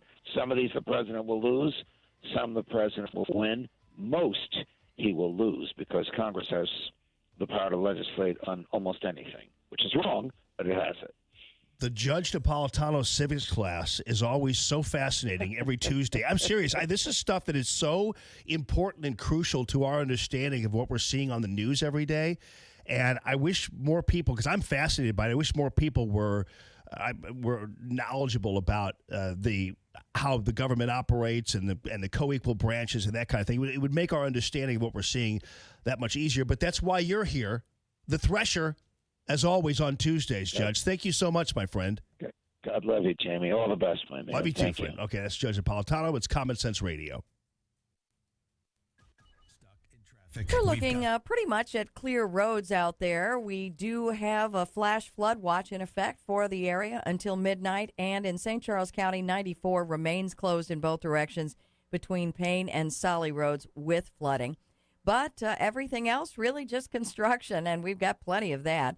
You've got 44 westbound, that ramp from Vandeventer to westbound 44 closed with road work until the end of the year. And the on-ramp from Grand to westbound 44 closed with road work until July 1st. Traffic is sponsored by Indeed.com. Indeed, used by over 3 million businesses for hiring, where business owners and HR professionals can post job openings with screener questions. Then sort, review, and communicate with candidates from an online dashboard. Learn more at Indeed.com/hire. I'm Bonnie Green with your St. Louis Metro traffic on 1380 and 105.3, The Answer. All right, friends. 1380, The Answer. Weather. We'll have a morning shower or thunderstorm around, otherwise mostly cloudy skies today. It'll be windy with a high of 80. Watch for strong evening thunderstorms. They could bring flash flooding and damaging winds, otherwise mostly cloudy skies tonight, the low 61. It'll be warmer tomorrow with sunshine and patchy clouds. Tomorrow's high 89. I'm Drew Shannon with your St. Louis Metro forecast on 1380 and 105.3, The Answer. So when it comes to MyPillow and all of the great deals you're going to get when you drop my name, nothing is more high quality than the MyPillow brand as well as the MyPillow sheets. These are going to remind you of the most luxurious hotel you have ever stayed in. And that's what you're going to get with the high thread count and the softness of the Giza Dream Sheets, made from cotton directly from the Fertile Crescent, where they grow cotton there, and it's just a beautiful environment for cotton to be grown in. And they bring it back here, Mike does, and they create these beautiful sheets for you. 30% off when you mention my name at mypillow.com/Jamie. And then the pillows as well. You're going to get 2 for 1 when you drop my name. Go to mypillow.com/Jamie plus free shipping. mypillow.com/Jamie.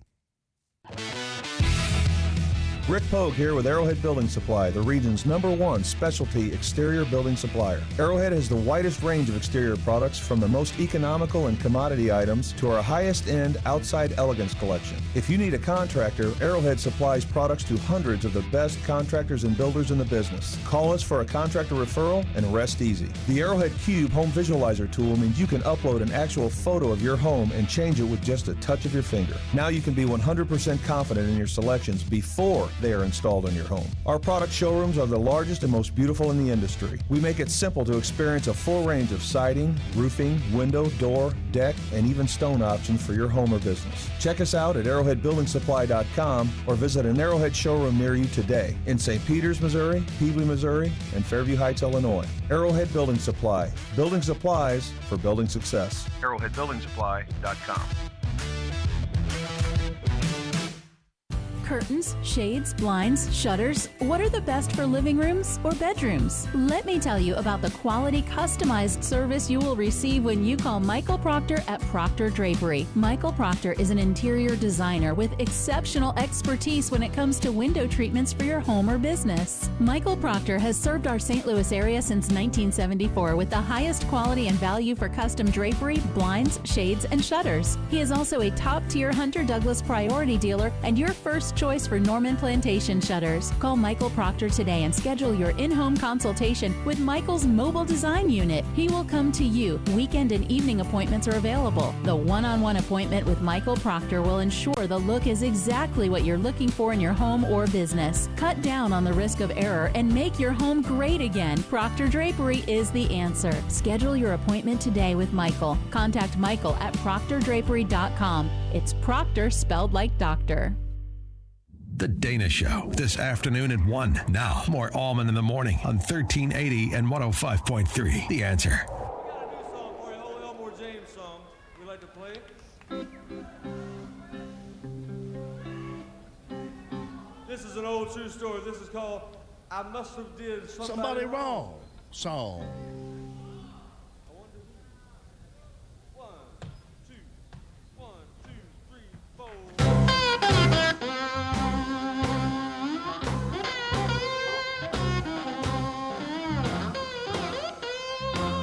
That's Dwayne right there, buddy.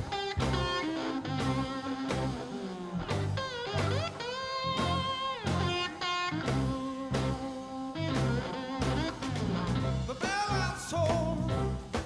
My baby called that train and gone. The bell has tolled. My baby called that train and gone. It's all my fault. I must have did somebody wrong. Everything that happens, you know I am to blame. Great song, dude. Everything that happens, you know I am to blame. The Allman Brothers really did bring a lot of really great old blues music to the fore. Elmore James, I mean, Elmore James is a great version of this song. That was when Dwayne was still alive, brother. The Fillmore East. And then Dwayne was run over by a peach truck, which gave rise to the Eat a Peach album on his motorcycle. Sad day, man. That guy was very talented, Dwayne Allman was. You know, Devin Allman, who is Greg Allman's son, performs in St. Louis. I think he actually lives in St. Louis. You know, it's interesting, St. Louis is because, first of all, Greg Allman's son lives here. And you know who else lives here is Cassidy Caldwell, who's a friend of mine, actually. And that's Toy Caldwell's daughter from Marshall Tucker, man. Isn't it crazy how everybody wound up here? Not everybody, but you know what I'm talking about. Toy Caldwell was a stud, man. He was shot in Vietnam in the Marine Corps. He's a Marine. Came back and formed the Marshall Tucker Band. You know that's so crazy about when you think about it, as we run up to Memorial Day and we honor our veterans. One of the things I really didn't realize and probably didn't appreciate, you talk about a civics class, because I'll tell you what, that construct that Judge Napolitano imparted on us regarding the co-equal branches of government I talked to you about last week, when everybody was crazy, like how dare he invoke executive privilege or blah, blah, blah, blah, blah, blah, blah. And it's like, well, that's his prerogative under the co-equal branch of government. Because I think there's this assumption, and Judge Napolitano kind of insinuated a little bit about this, because Congress is mentioned first, that it's more important. But in the end, it really isn't any more important than the executive branch. But you'd think that it was, based on what you're seeing out there reported on the news and everything else, you'd think that it was more important. You'd think that the president was basically employed by the legislative branch, and he's simply not. He doesn't serve at the leisure of the legislative branch. But there is oversight value there. But there's also oversight value when it comes to the executive branch as well. Anyway, when I was going to Jackson Park Elementary, I had a couple of teachers, and they're usually the gym teacher guys. So I had Mr. Stricker and Mr. Deerdorf. And Mr. Deerdorf had a glass eye, I remember. And And if you got out of line, Mr. Stricker was kind of like the groovy, dude, gym teacher guy, and Mr. Deerdorf was kind of the hard-edged guy. And if you did anything wrong, out on the playground or something, back in the playground, he'd go, sit on the coal bin, because we had a coal bin at the school. It's still there, but I guess that was where they used to, heat the school with coal, which wasn't, they weren't heating the school with coal when I was a kid. I'm not that old. But they still had the bin. And if you got in trouble, that's where you had to go. Sit on the coal bin. Sit on the coal bin. He'd yell at you. But I guarantee you, I believe he was, I don't know this for a fact, but he was a little bit older. I guarantee you he was either a Korean War veteran or maybe even a Vietnam veteran. I don't know. But I think actually he lost his eye in war. And I didn't even know that till later on in life, that these guys were veterans. And Mr. Stricker was a Vietnam veteran, I believe. There are a lot of these guys you didn't even realize were guys who came back from the war and went to school and became teachers and that kind of stuff. And you didn't even know they were really in your midst. So it's kind of interesting. Sit on the coal bin. I think he recently passed away. I sit on the coal bin. I remember the reason I know that is because I sat on the coal bin a lot. Allman, sit on the coal bin. It's like, okay. Even though what I did, but it's normally I would always seem to run afoul of those guys. Deerdorf would take me seriously and punish me. Stricker would just treat me like I was just a dumb kid, But Deerdorf would make sure I was punished for it. Anyway. President Trump in Pennsylvania. This is a classic President Trump rally. And he's going after Joe Biden, and rightly so.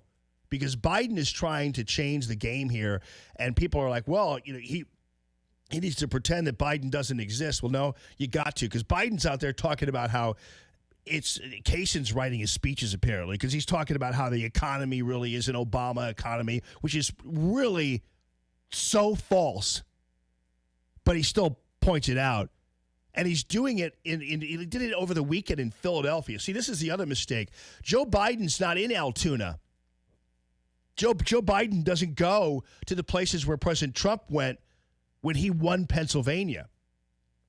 Joe Biden went to Philadelphia because that's where he's going to find a friendly urban crowd.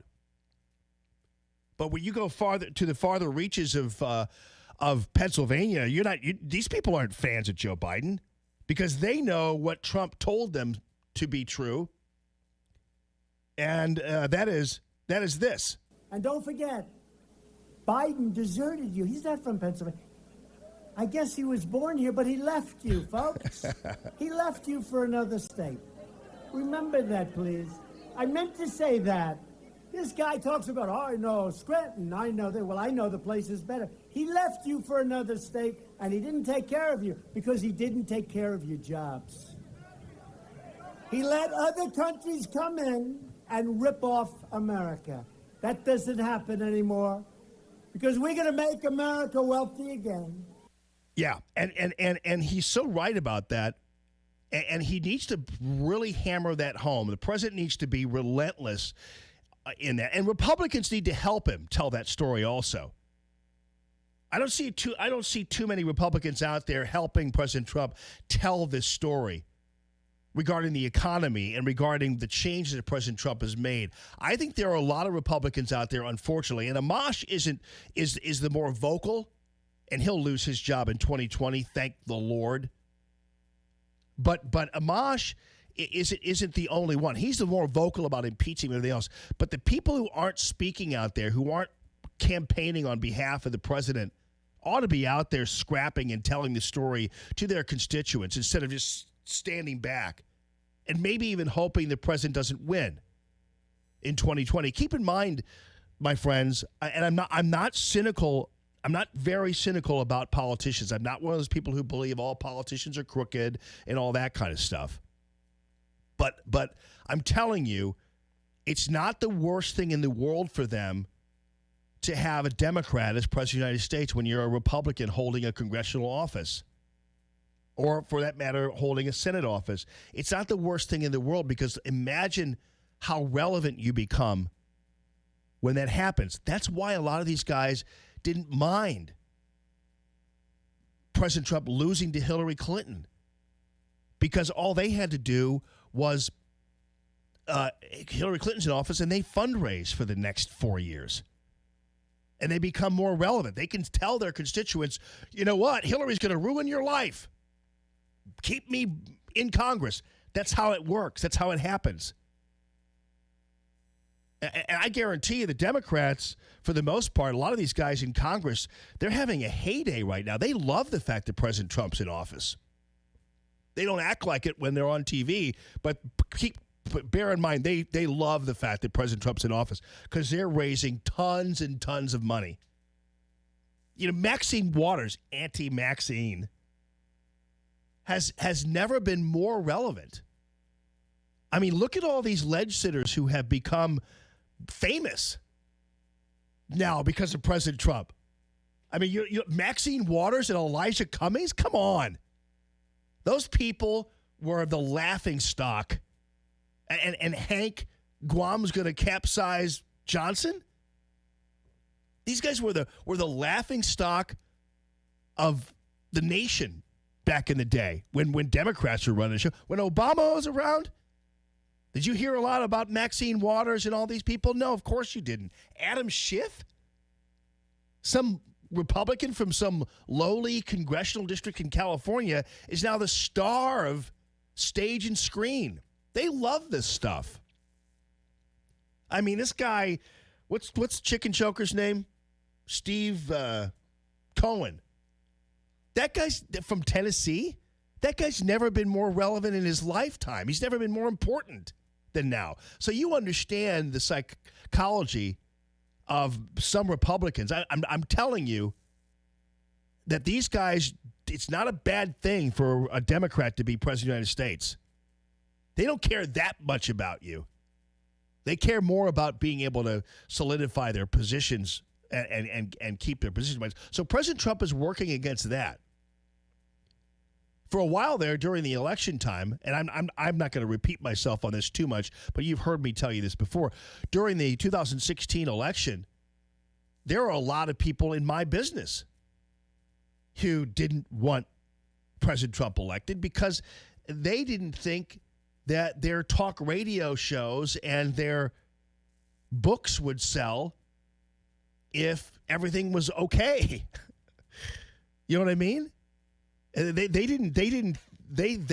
were afraid that they were no longer going to have a relevant radio program and no longer profit when President Trump was in office. If he did all the things he was going to do, then they wouldn't have anything to complain about all day long and tell you need to be afraid and the sky is falling. Glenn Beck was a perfect example of that. He created an entire dynasty built on electing Hillary Clinton, basically. And then she didn't get elected, and he wound up in tatters. But that's the only reason Glenn Beck didn't really care about the country. Glenn Beck really didn't believe that you were all Nazis.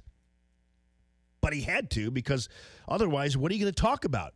You know, when you're the Glenn Beck, everything's an emergency, and the country is on the verge of destruction. When that's your brand, if the country's not on the verge of destruction anymore, you really don't have anything to sell. I'm just telling you. You know, the Overton window and all those other things nobody understood. Let me tell you about the Overton window. Sometimes I would get into my car after my show, and I would like my radio. I'd like pound is my radio off? Oh no, that's just Glenn Beck taking a pause before he starts crying. Let me tell you about the Overton window. I wrote this book because I live this life. At that point, I'm like, speak, Stop pausing like that. You're driving me nuts. I don't know whether my radio's on or off. Stu, you know what I'm talking about, don't you? Yes, boss. Who's the other guy? I was talking to Stu the other day at my house. Maxie points out it's true. Maxie points out because at the station we had, at the radio station we had, and they have one there too. But at the station they have alarms that go off. Like when there's silence, an alarm goes off. So if like back in the day when the DJ was out smoking a cig while he played Nights in White Satin, if it hadn't, a 7-minute song. If it was usually not a cig, but anyway, he was smoking something. So, but they would play that, and so, but if something went wrong, the alarm would sound, so you knew that you were off the air. So Beck was so bad that sometimes the silence alarm would go off. You're right, Maxie. Thanks for reminding me of that.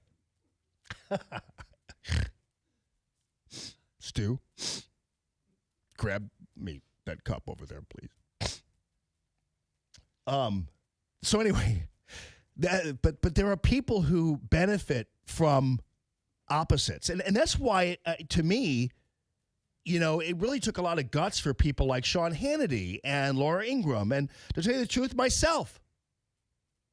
Because I wasn't trying to read into how I was going to benefit the most from the outcome. I was trying to read into how the country would benefit the most, or how my family would benefit the most, or how you would benefit the most. And I didn't actually, it never occurred to me the way some of these other people were thinking, because they were thinking pretty hard about this. It never occurred to me that I had to assess a presidential outcome based on whether or not I was actually going to stay relevant. I mean, I just figured, hell, if the world is great, then I'll be on the radio talking about how great the world is. I mean, that'll be fine too, because I'm not a one-trick pony. But nonetheless, that was what people were doing. So what I'm trying to say is, and what I was saying in the very beginning of this, is that I want to see more Republicans out there stumping for President Trump. They need to be in his corner, talking about all the positive things that are going on. I don't know about you, but when I've gotten this feeling that President Trump is basically doing all this by himself, is basically handling the immigration problems, handling the situation as it relates to Korea and China, handling the situation as it relates to the economy. I get this feeling that he's doing all this by himself all the time. Do you? You can call the Tammy.com real estate listener line at 844-855-1380. This is Common Sense Radio. Call the show at 844-855-1380 and interact with Jamie on the calltammy.com listener line. That's 844-855-1380. More Allman in the Morning next on 1380 and 105.3. The Answer. Stuck in traffic? We've got the answer on 1380 and 105.3. The Answer. Well, quite a few slow spots and good news on Lindbergh southbound at Litzinger. That accident that was there has already cleared. They made quick work of that. 270 northbound, you'll see delays there. 55 to Manchester, that's gotten quite a bit heavier. Westbound side, Route 3 to Chain of Rocks Bridge, and then Old Halls Ferry to West Florissant. 55 southbound, 64 to the 5544 underpass backing up. 6440 eastbound, McKnight to Big Bend. Westbound, it's Hampton to Laclede Station. And 70 eastbound, Bryan Road to Hughes. Westbound, Poplar Street Bridge to Madison backed up. Traffic is sponsored by eBay. You know when you're shopping and you find the right thing, then you see the price and you're like, wait, it's how much? But did you check eBay? So you do check eBay. And eBay has that thing you want for the price you want. I'm Bonnie Green with your St. Louis Metro traffic on 1380 and 105.3 The Answer.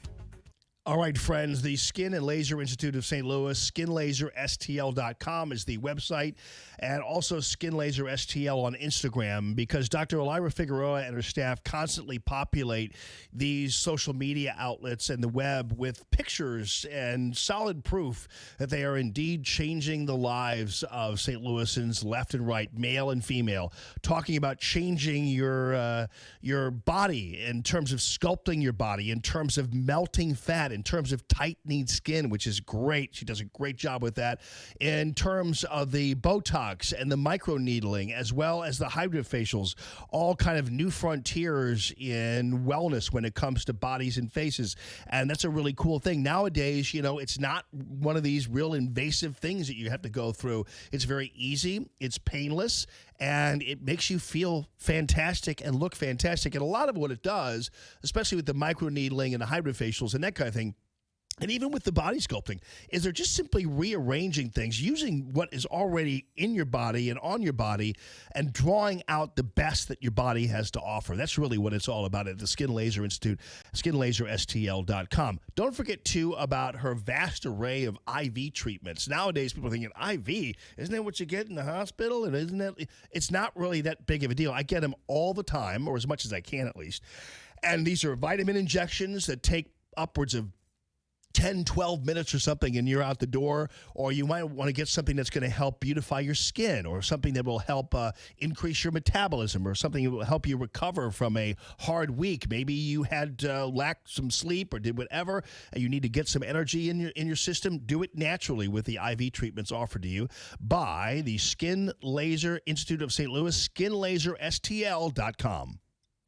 KXFN, St. Louis, K287BY, St. Louis. Diabetes, high blood pressure, anxiety meds, everyone's on them. If you're a 50-year-old male, maybe a bit porky, and you may even have type 2 diabetes, $1 million of term insurance may only cost you about $200 a month. Call Term Provider. Speak with Big Lou at 800-444-2013. Big Lou will find a term life policy for you even if you have type 2 diabetes, are overweight, or have high blood pressure. Term Provider has helped thousands of people like you who think they can't afford term life insurance. To buy $1 million of affordable term life for you, all you need to do is call Big Lou at 800-444-2013. Lou will make sure the scales are tipped in your favor. Call 800-444-2013. Big Lou will answer your call and work to fit you into a term life policy that you can afford. Remember, Big Lou's like you. He's on meds, too. Call 800-444-2013. 800-444-2013.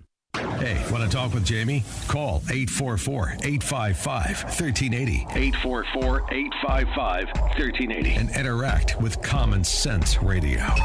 This is Allman in the Morning on 1380 and 105.3. The Answer.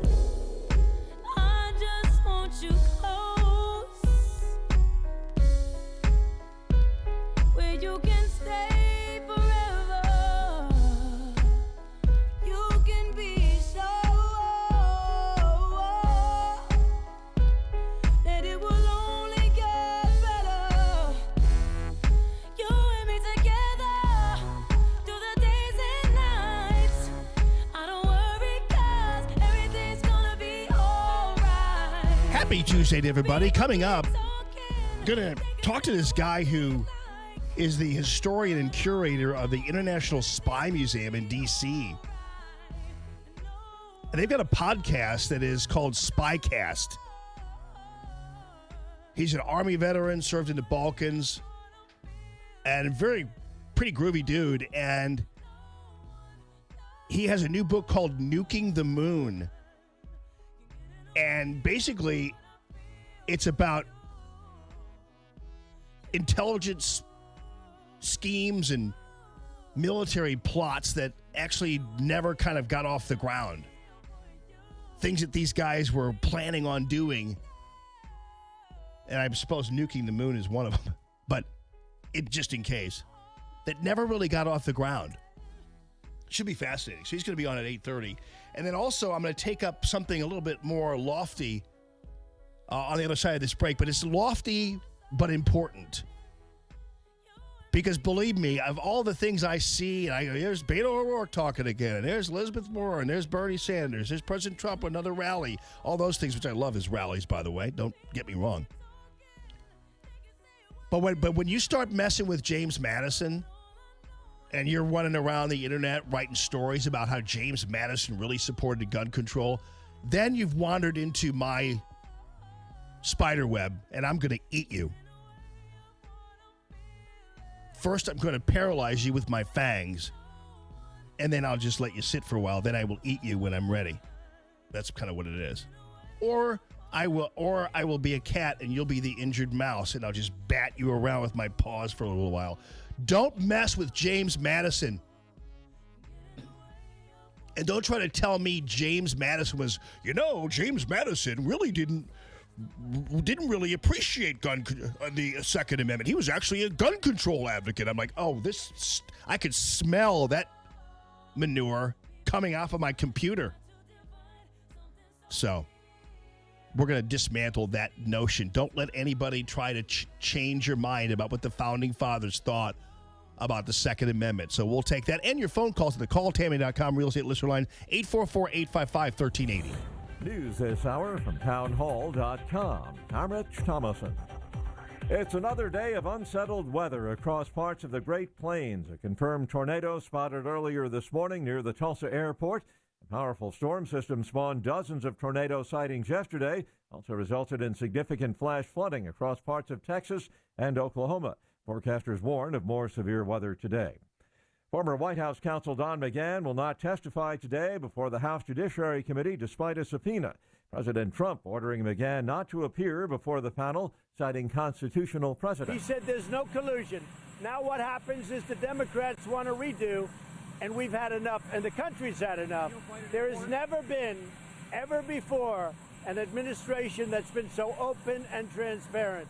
So we want to get on.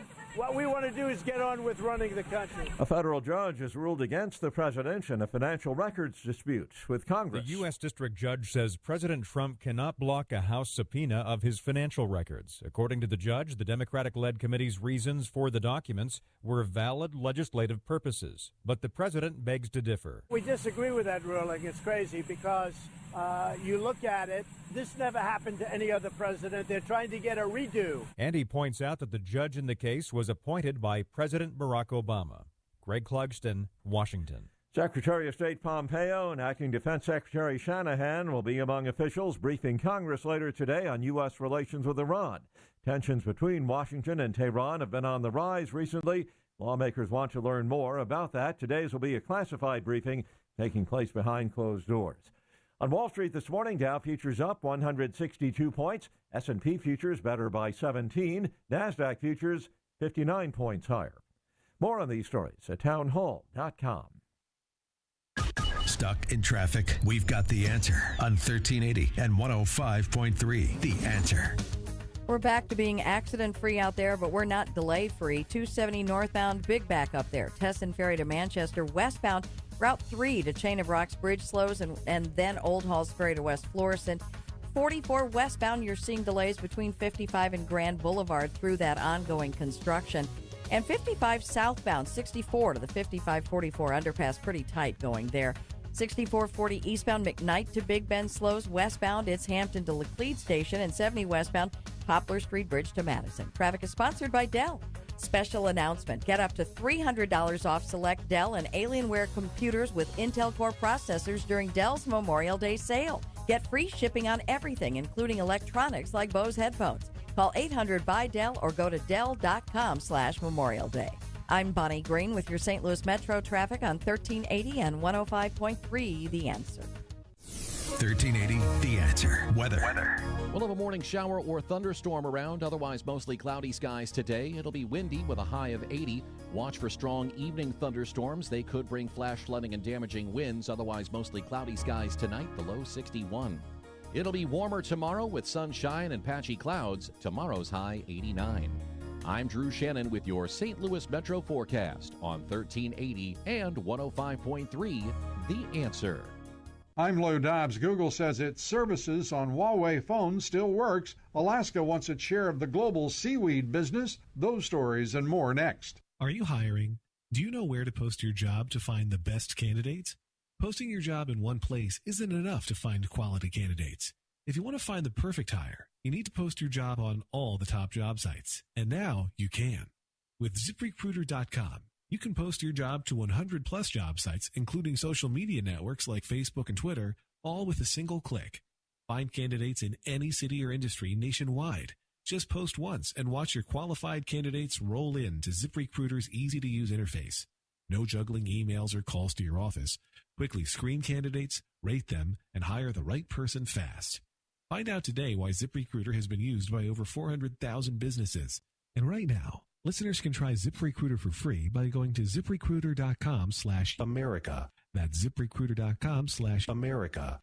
One more time. To try it for free, go to ZipRecruiter.com/America. Google assures users of Huawei's that Google services still work on the smartphones following U.S. government restrictions on doing business with a Chinese firm. Google says it's complying with an order that requires export licenses for technology sales to Huawei. The U.S. government says Huawei is a security risk and is helping Beijing spy abroad. One major economic report out today, the National Association of Realtors issuing its update on existing home sales for the month of April. Alaska says its commercial seaweed business is growing at an encouraging rate. 5 years ago, there weren't any seaweed farmers in the state. There are now 16 operations licensed, more on the way. Commercial seaweed generates about $6 billion every year. Please join me for Lou Dobbs tonight, 7 o'clock and 10 Eastern on the Fox Business Network. This is the Lou Dobbs Financial Report. Allman here for my good friends at Arrowhead Building Supply, the Pogues, longtime supporters of Allman in the Morning, and I love what they are doing for you. They are the premier supplier of exterior building products in the area for more than 20 years. They have this really cool thing called the Cube, which is a home visualizer. You put a picture of your home in there, and you can see what the siding and the roofing all looks like in real time. The best-known siding brands, CertainTeed, Provia. It's arrowheadbuildingsupply.com. You have to decide, am I willing to get in right now? Is the world over? Is the good world over? Is it going to crash? Miss your chance to ask Del a question during the show? You can connect with Del off the air, too. Go to DelOnTheRadio.com, click on the Twitter link, and ask your question. Hashtag AskDel. I believe that a good teacher has the skill set to be able to bring people through multiple levels of learning that are completely different from one another. Have a comment for Del instead? Use hashtag TellDel. Common Sense Radio with Allman in the Morning on 1380 and 105.3. The Answer. Give me land, lots of land, and the starry skies above. Don't fence me in. Let me ride through the wide open country that I love. Don't fence me in. Good morning this morning, everybody. Good morning.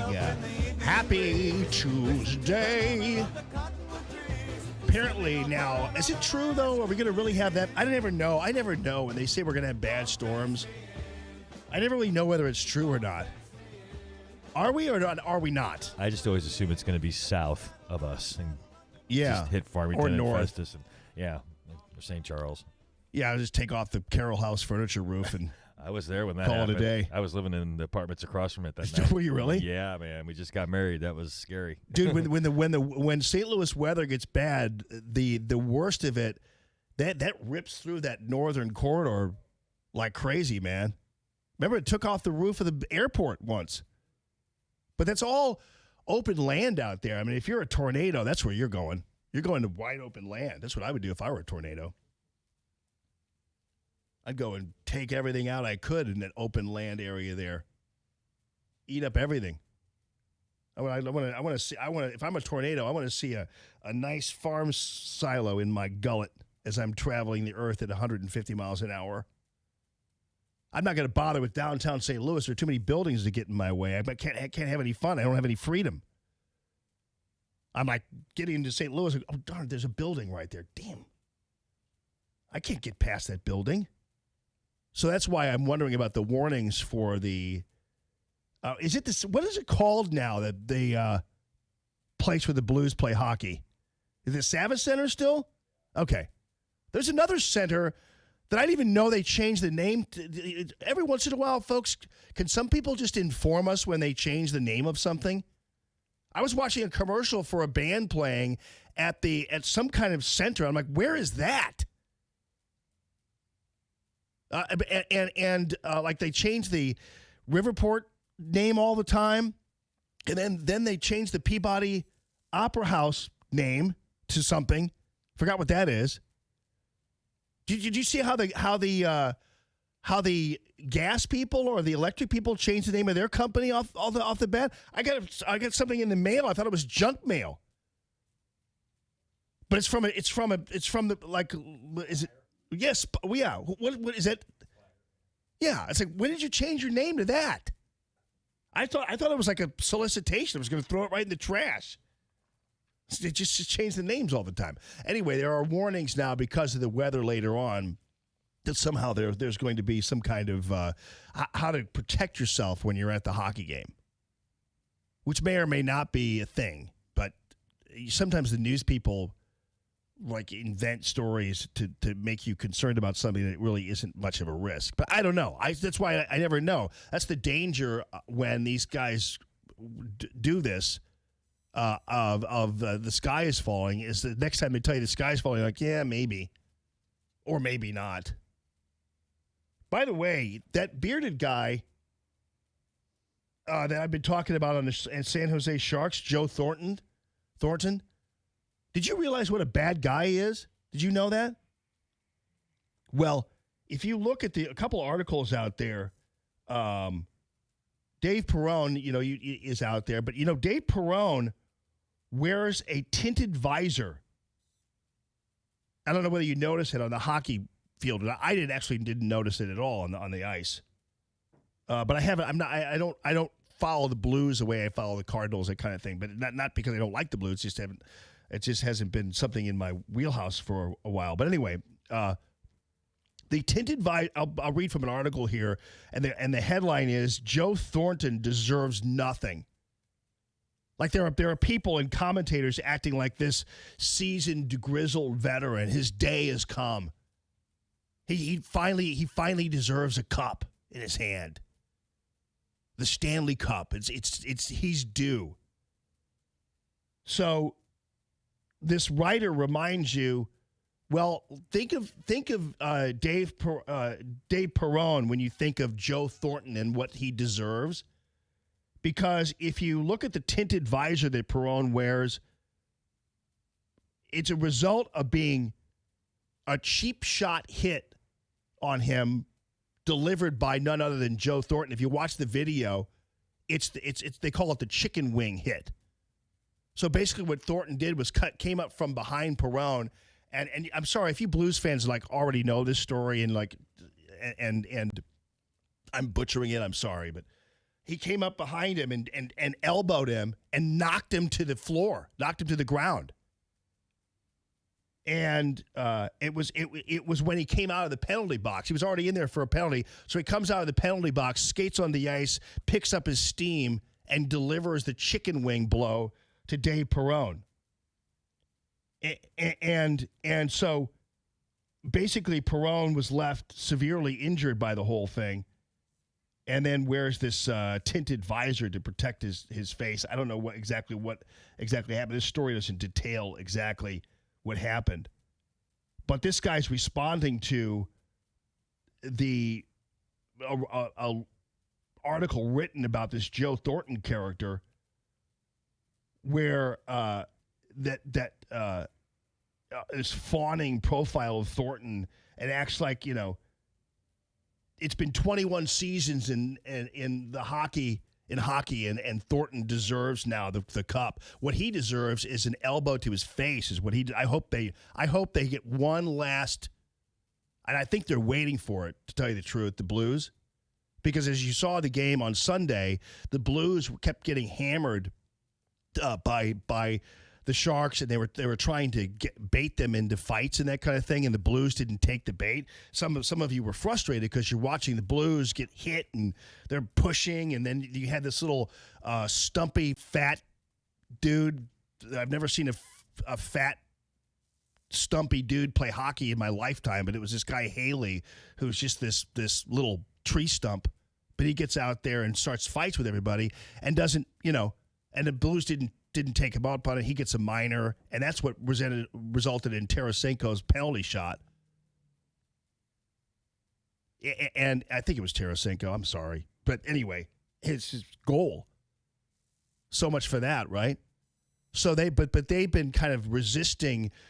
They were playing aggressively, but they were resisting taking, getting into fights, even though these guys were all trying to egg him on. But I hope tonight, I hope the Blues score like 3 goals, 4 or 5 goals maybe, and it's already in their grasp. And at that time, I would spend the third period attempting to cut Thornton's legs off.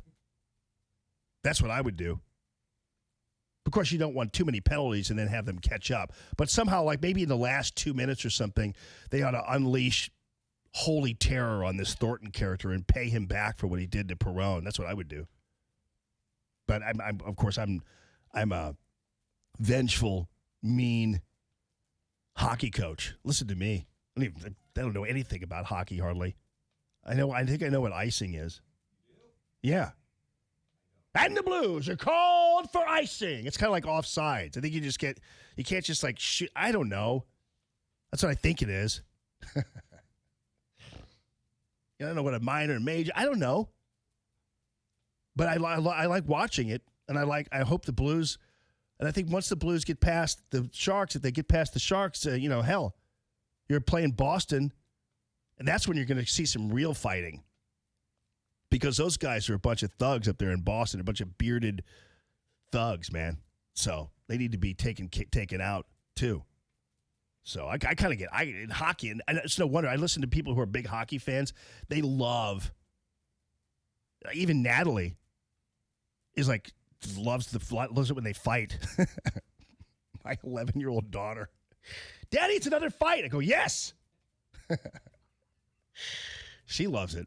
So.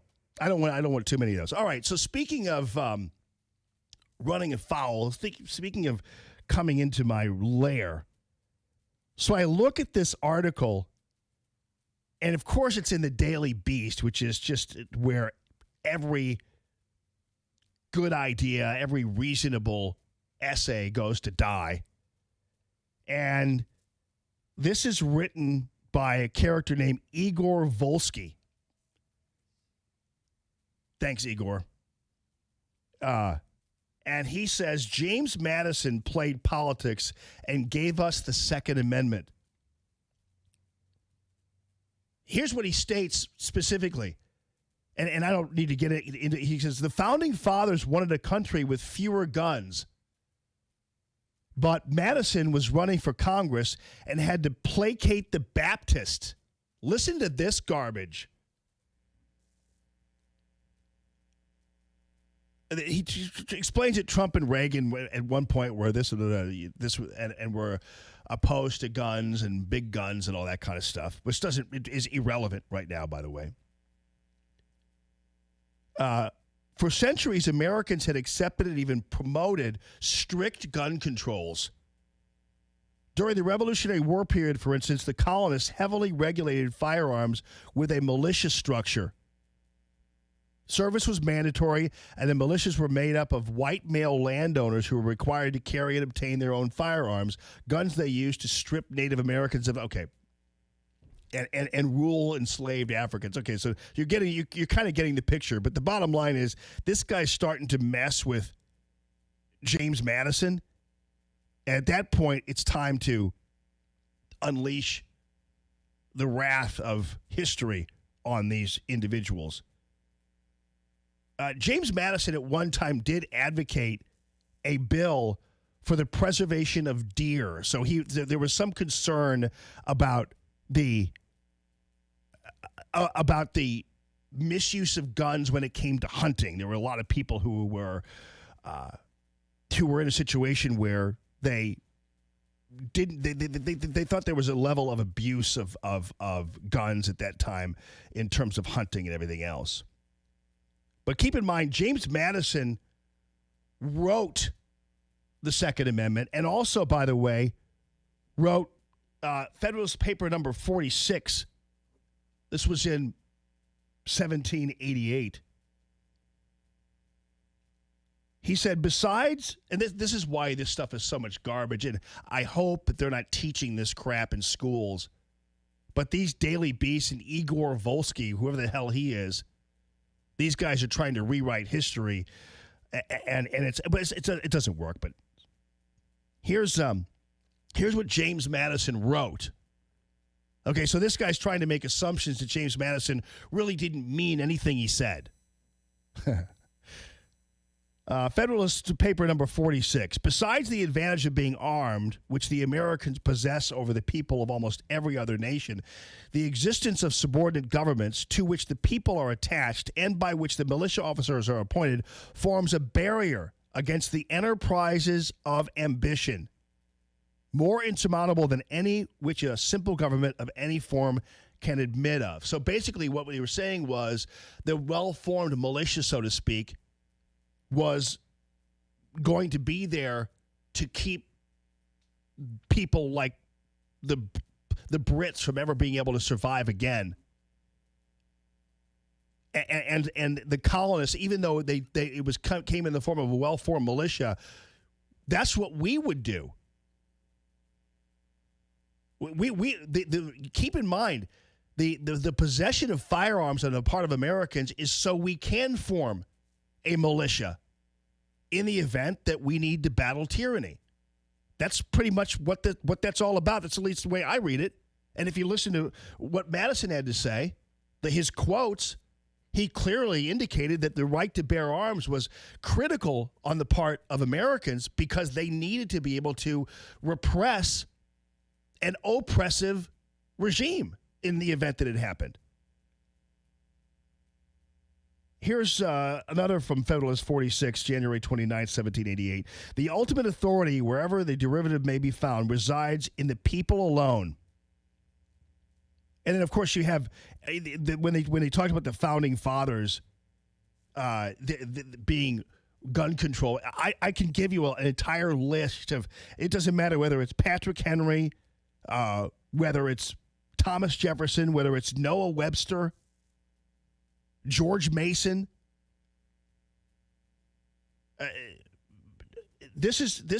Here's George Mason. He's a founding father, by the way. To disarm the people is the most effectual way to enslave them. Benjamin Franklin.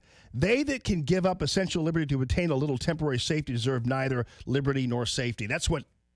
So you think Benjamin Franklin was a big fan of gun control? When he said that if you give up your liberties because you want to be safe, then you deserve neither. That's one of his more famous quotes. Thomas Jefferson wrote a letter to William Johnson in 1823. He said, on every occasion of constitutional interpretation, let us carry ourselves back to the time when the Constitution was adopted. Recollect the spirit manifested in the debates, and instead of trying to force what meaning may be squeezed out of the text or invented against it, instead let us conform to the probable one in which it was passed, which basically says, instead of trying to go back and figure this out and try to pull a markation and say, well, if you're not a well-formed militia, you shouldn't have a gun. It's like, no, we have guns so we can form a well-formed militia, and we would. So this article, you're going to see it popping around. You might see this guy even on the news shows and things because they're trying to. They're actually at that point. You might as well write an article in the Daily Beast about how Jesus really didn't love everybody. He really, because when you're messing with James Madison, that's akin to like changing the meaning of the Bible. I'm not trying to say that James Madison was Jesus Christ, but you know what I'm saying there. Don't mess with James Madison, man. Come on now. Call the Tammany.com real estate listener line at 844-855-1380. It's Common Sense Radio. More Allman in the Morning coming up on 1380 and 105.3. The Answer. Stuck in traffic? We've got the answer on 1380 and 105.3. The Answer. Well, we have picked up an accident now, and it's causing problems. 5570 southbound, 2 left lanes blocked before Exchange Avenue. Your stop and go back to Route 203. An earlier crash on 70 eastbound before Air Flight. That's off on the left shoulder. No delays there whatsoever. 270 northbound Gravois to Manchester, still a little bit tight. Westbound just Old Halls Ferry to West Florissant backing up. 44 westbound, a roadwork delay between 55 and Grand Boulevard. And 6440 eastbound Clayton Warsaw to Big Bend slow. Traffic is sponsored by Express Services, Inc. You work hard. You know what it takes to succeed. Now it's time to put your experience to work and launch your business. For a limited time, Express Employment Professionals will give you $25,000 to open your franchise. Get to know Express. Visit expressfranchising.com today. I'm Bonnie Green with your St. Louis Metro traffic on 1380 and 105.3 The Answer. You know, Michael's Flooring Outlet, if you just go to the website, michaelsflooringoutlet.com, automatically when you go there, you're going to see a $500 off coupon. And that's a really cool thing because you're saving $500 just by going on Michael's Flooring Outlet's website. And it's only through the 3rd of June. He's calling it the tax refund coupon.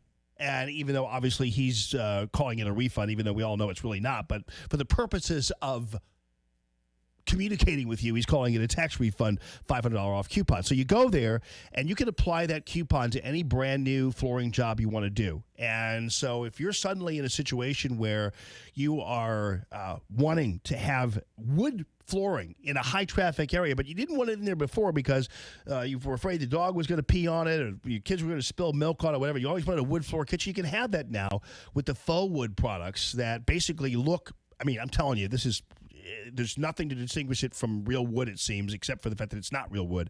And you can have that in high traffic areas and have that luxury. By the way, also, folks, keep in mind, if you happen to be building a new home, this is one of the secrets that Michael has learned over the past 25 years where he started a business with only $700 in his pocket. If you're building a home, keep in mind, one of the ways that the people who are building a home make a ton of money is on the flooring thing. So if you're going to, here's the secret. If you're building a new home or whatever it happens to be, make sure you just lay down some cheapy floor or whatever, or maybe none at all or whatever, and then have Michael come in and give you the floor that you really want at a great price. That's a little secret there because the home builders don't always want to tell you that they're jacking. That's where they make a lot of their money and everything else. But just ask for a dirt floor, basically, and then go and get Michael, and he'll take care of it for you. It's michaelsflooringoutlet.com. That's michaelsflooringoutlet.com. Business owners, self-employed, part-time employees, are you struggling to pay your bills because you no longer can afford your health insurance? Hi, it's Mike Gallagher. With Obamacare premiums skyrocketing, higher deductibles, and shrinking networks, let me introduce you to Dryden Camus Insurance Agency as the answer, the solution. Dryden Camus Insurance Agency has non-Obamacare ACA-compliant plans that do not fund abortion. There's no enrollment period, and you don't have to pay for expensive extras like pediatric dentistry or maternity care. Contact Joyce at Dryden Camus Insurance Agency and start saving up to 60%. Call 877-695-0245. That's 877-695-0245, or just go to kddi-ins.com. Cut through the confusion and save money with Dryden Camus Insurance Agency, serving Missouri and Illinois. This is the answer. This is the solution. Dryden Camus Insurance Agency. Just go to kddi-ins.com. America's First News with Matt Ray gets you up to speed. Mornings from 4 to 6, right before Allman in the Morning on 1380 and 105.3. The Answer.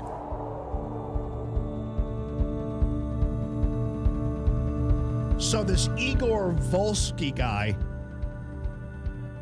is a former member of Think Progress and now is executive director of Guns Down America. So that's their new rap, is that James Madison was really a gun control advocate. That's a big pile of steaming hot BS right there. And it's interesting, I can't find a bio of Igor Volsky anywhere. I know he got his bachelor's degree from Marist University, but I don't know where he's from. There's no real bio of him. I don't know what his situation is. But these are the kinds of people, though, who are basically trying to rewrite history and pulling one over on you And unfortunately, this kind of discussion sometimes bounces into the classroom and raises young people to believe that the founding fathers believed in gun control. They believed in government control, which is something Igor Volsky and his team of statists don't believe in. They don't believe in government control at all. But the Constitution is a living, breathing document that is testimony to the founding fathers' desire for government control, not people control. For government control, not gun control. That's what this is all about. So just watch out for these guys. By the way, have you seen these airplanes that are flying these illegal aliens all over the planet? You've seen those?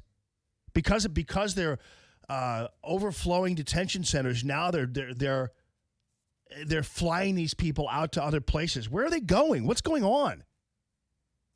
I mean, is any sane American, black, white, male, female, liberal, conservative, any sane American watching this and seeing how disturbing this is?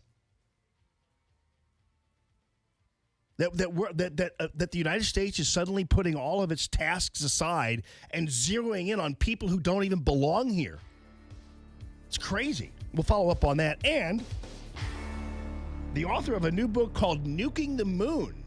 Straight ahead.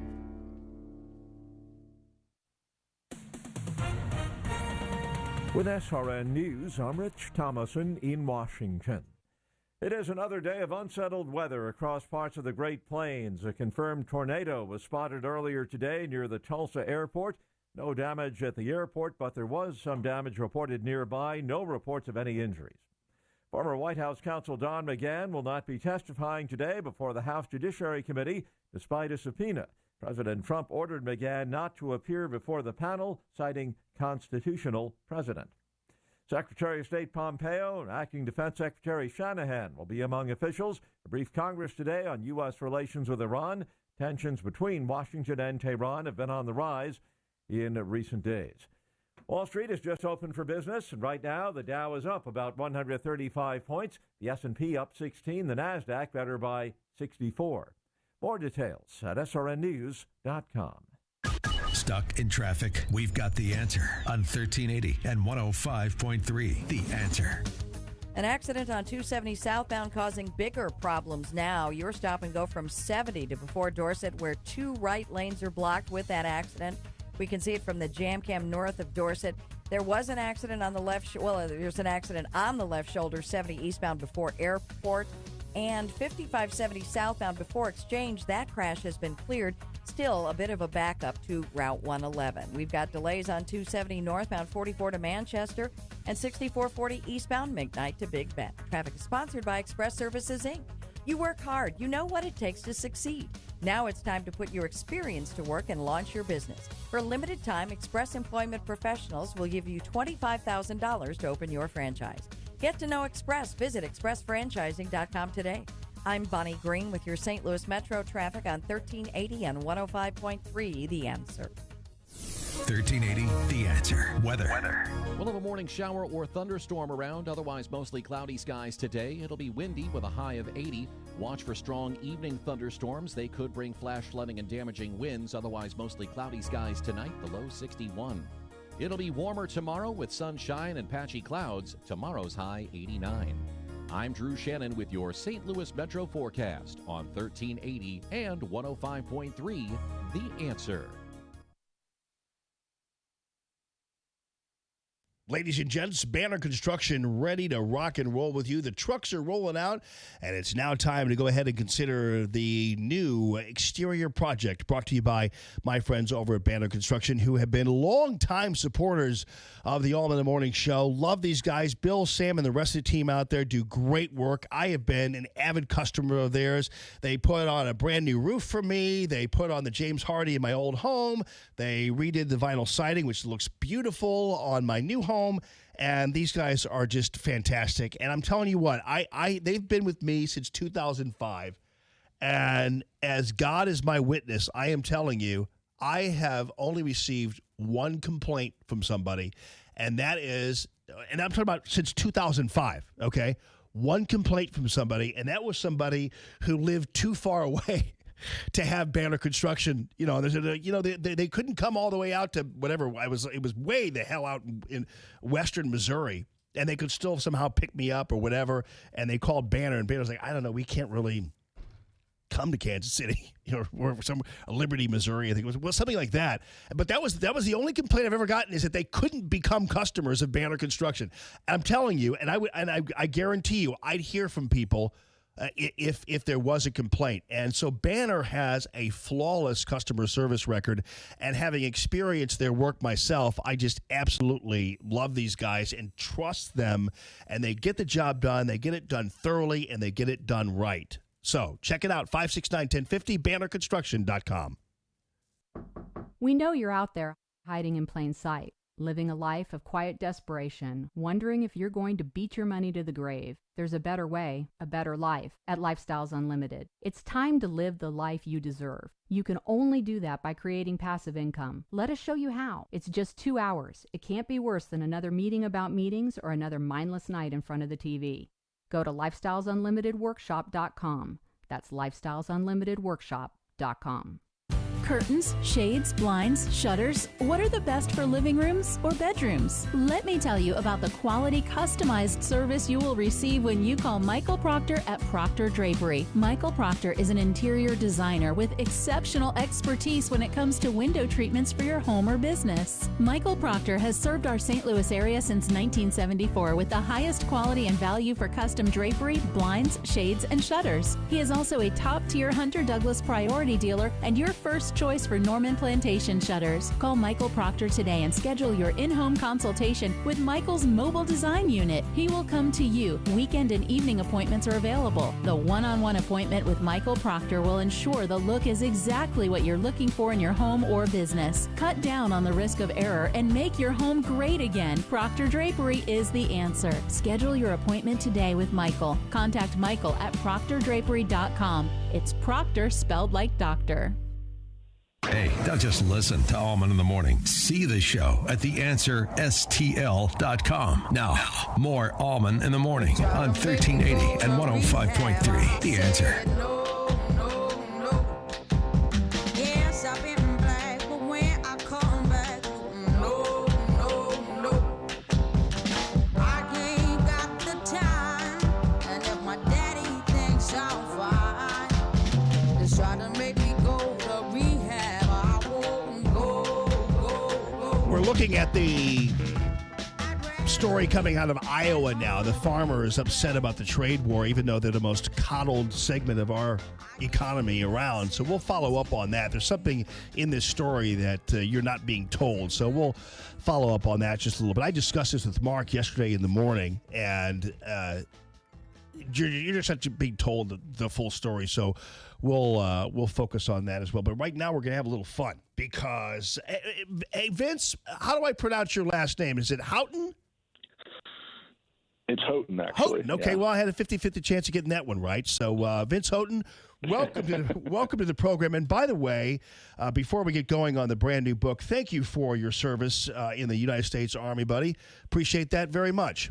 I appreciate it. Thank you. And he also holds a master's and a doctorate in diplomatic and military history from the University of Maryland. So I could probably ask you about everything going on in the world right now, but I really want to talk to you about your book, which is called Nuking the Moon and Other Intelligence Schemes and Military Plots Left on the Drawing Board. Now, keep in mind, too, if you've never been to the International Spy Museum in D.C., it really is absolutely totally cool. It's if you go to the Smithsonian, you got to pop over to this International Spy Museum. So he also has a podcast called Spycast, which you can check out right there, or you can download the podcast on iTunes, I presume, Vince, right?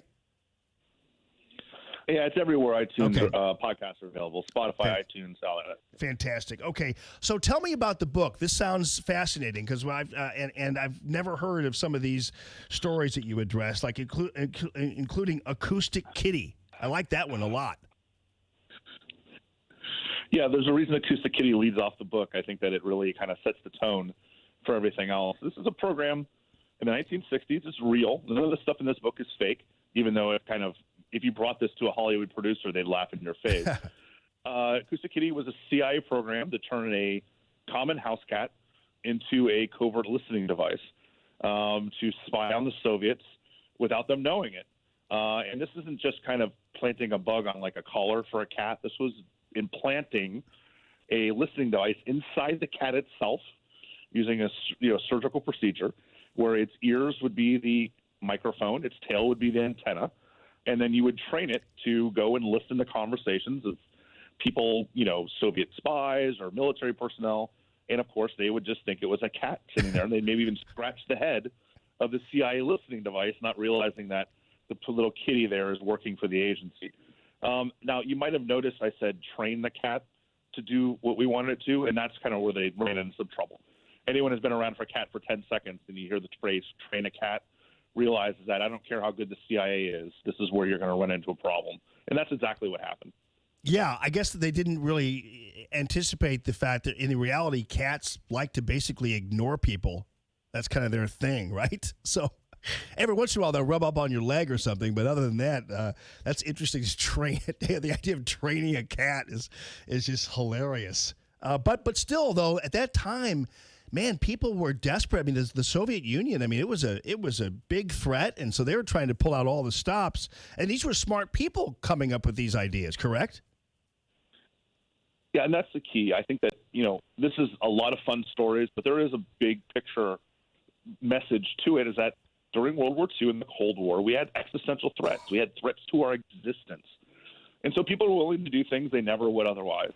And serious people were willing to do things they never would otherwise because there really were no bad ideas, because desperation led us to try to do innovative things. And sometimes those worked out really, really well.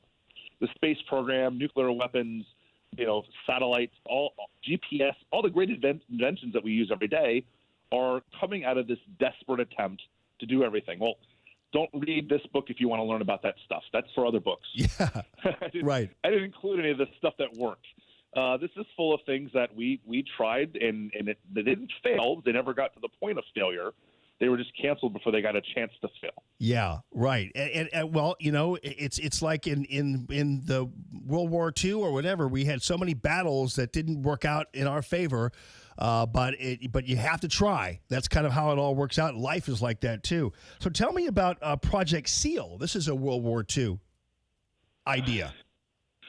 Yes. Yeah, so I mean, it's a brilliant conceptual idea if you think about it. And Japan is made up of just a series of islands, and all the islands we had to take one by one.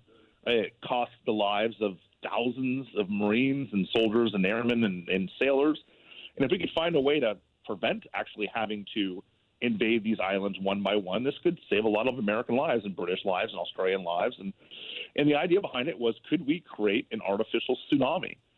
Could we create enough pressure at the bottom of the ocean to create a tidal wave that could take out the Japanese army without us actually having to fire a shot? And there's some experiments, and they got some small waves going. But in the end, they realized that they did not have the explosive power to create a tsunami. And as we know from post-war testing of atomic weapons in the Pacific, even an atomic bomb wasn't going to create a tsunami, so they were a little ahead of their time. And now finally to the actual title of the book, Nuking the Moon, 1958. Why would they have considered nuking the moon? Well, it was in 1957 the Soviets launched Sputnik, the first artificial anything put into space. And this terrified everyone in the West, particularly for the reason that we had always been, at least in the 20th century, the top dogs when it came to science and technology. We invented all the cool stuff, whether it was the airplane, the incandescent light bulb, the atomic bomb, looking at even things like chocolate chip cookies and microwave popcorn and the Etch-a-Sketch. We were the guys inventing everything. And all of a sudden, the Soviets had beat us at our own game. They had overtaken the United States and what arguably was, at the time, the most important technology. Not only space technology, but Sputnik rode to space on top of a rocket that was designed to drop nuclear weapons on the other side of the Earth. And so we had to do something big to show the world that we were still the top dogs. So the concept was, let's detonate a thermonuclear weapon on the moon so that the whole world could see that America was still the biggest kid on the block. Wow. That and speaking of that, too, I'm wondering if some of these ideas actually did bear a little bit of fruit, but in different fashions. I'm looking at Brilliant Pebbles, the Ronald Reagan greenlighting of the testing of an X-ray to destroy enemy missiles from space. But in the end, though, there was Star Wars, which was a reasonable approach, although maybe the X-ray laser didn't quite make it. Well, I think all of these chapters, what scientists will tell you is that they never fail. And they're not just trying to be cocky. They're not just kind of saying, we never fail. They're saying that failures in science are really about learning what not to do. So they're learning experiences. And yeah, that's a euphemism for failure. But in many cases, these programs led to some really interesting insights into other things. And so, yeah, we can laugh at these all we want to. And I do, right? I write this with the tongue firmly planted in my cheek and a twinkle in my eye, because some of these are so ridiculous that you got to kind of look at them that way. But in most cases, they led to some really interesting concepts. I mean, Acoustic Kitty, which we talked about in the beginning, really led to a lot of really important insights in auditory technology, understanding how we can make things like cochlear implants for people who are hard of hearing today. Yeah. So there are obviously – these are wastes of money in many cases doing these programs, but they do potentially lead to some interesting innovations. Vince Houghton, I know you are in high demand this morning, so we're going to have to cut you at this point, cut you loose, but really appreciate the info. Nuking the Moon and Other Intelligent Schemes and Military Plots Left on the Drawing Board. It's a fascinating, fun book and very informative, and also a testament to trying as much as you can, as hard as you can to get the upper hand, and sometimes it doesn't always work out. All right, buddy, thanks so much, and we'll tune into your podcast as well. I appreciate it. Thank you. Yeah, it's called Spycast. Speaking of Sputnik, did you know that our old friend Louis Prima actually wrote a song about Sputnik? You want to hear it? Yes. You think I'm kidding, don't you? Do you think, A, am I kidding, or B, am I not kidding? Because I would never say anything that wasn't true, right? Yep. You sure? There you go.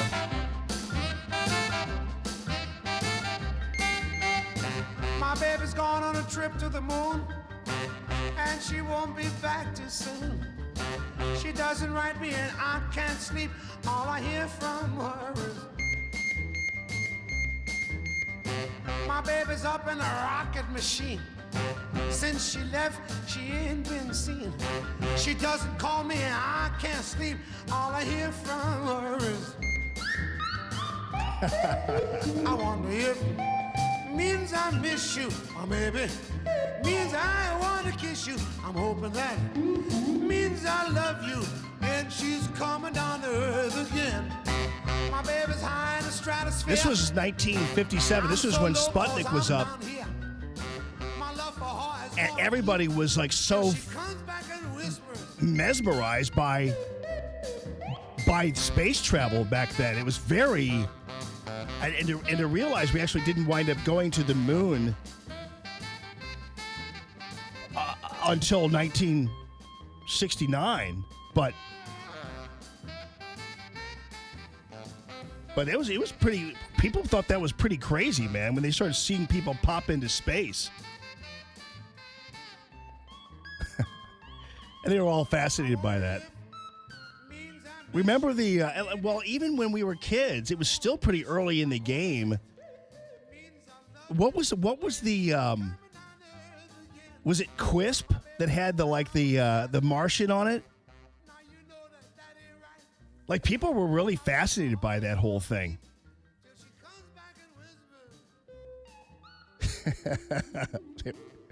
This was very unusual for Louis Prima too, man. I think Louis Prima liked the arrangement and liked the lyrics and everything. I don't think he liked the beep beep beep thing too much.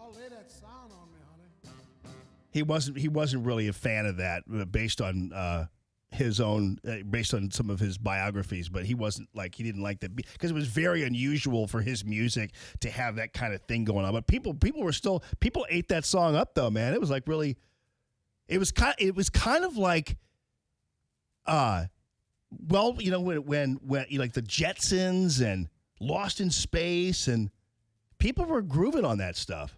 But yeah, it was Quisp. Is Quisp still a cereal?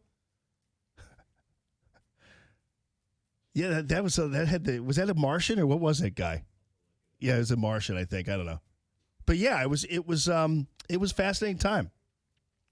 But this book is interesting. Do we have a copy of the book, Maxie? I believe so. Okay.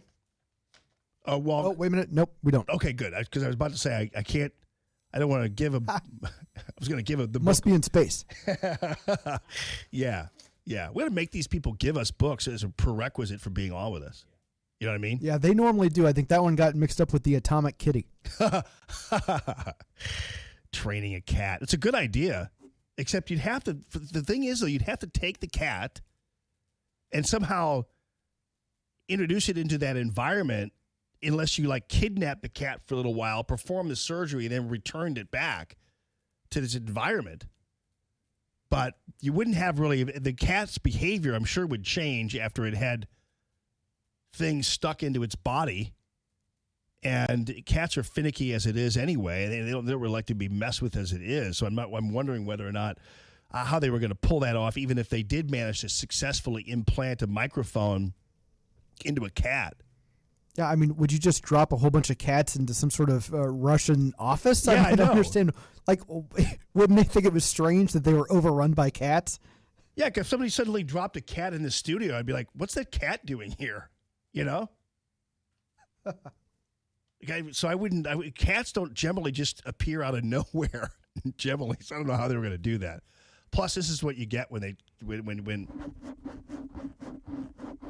nice kitty. You get in the way of the. This is how it would sound when they petted the kitty. Or if the cat purred, it would completely get in the way of the recording. It'd probably be really loud because the purring comes from the cat's body, and so if it purred, it would be probably drown out everything that you'd possibly see. And you want to also hear another sound you'd hear? You'd hear a sound of the cat ignoring you. This is how that would sound. See? Amazing. Call the Tammy.com real estate listener line at 844-855-1380. It's Common Sense Radio. More Allman in the Morning coming up on 1380 and 105.3. The Answer. Stuck in traffic? We've got the answer on 1380 and 105.3. The Answer. Well, that accident on 270 southbound hasn't gone anywhere. Still there. 2 right lanes blocked before Dorset. The backup starts at 70. We can see it from the jam cam north of Dorset, but everything else is really eased up quite a bit. In fact, northbound 270, your only delay now is Doherty Ferry to Manchester. 170 southbound holding on to a tight spot, Brentwood Boulevard to 6440. And 6440 eastbound McKnight to Big Bend is slow. Westbound, it's Hampton to Laclede Station. Traffic is sponsored by Express Services, Inc. You work hard. You know what it takes to succeed. Now it's time to put your experience to work and launch your business. For a limited time, Express Employment Professionals will give you $25,000 to open your franchise. Get to know Express. Visit expressfranchising.com today. I'm Bonnie Green with your St. Louis Metro traffic on 1380 and 105.3, The Answer.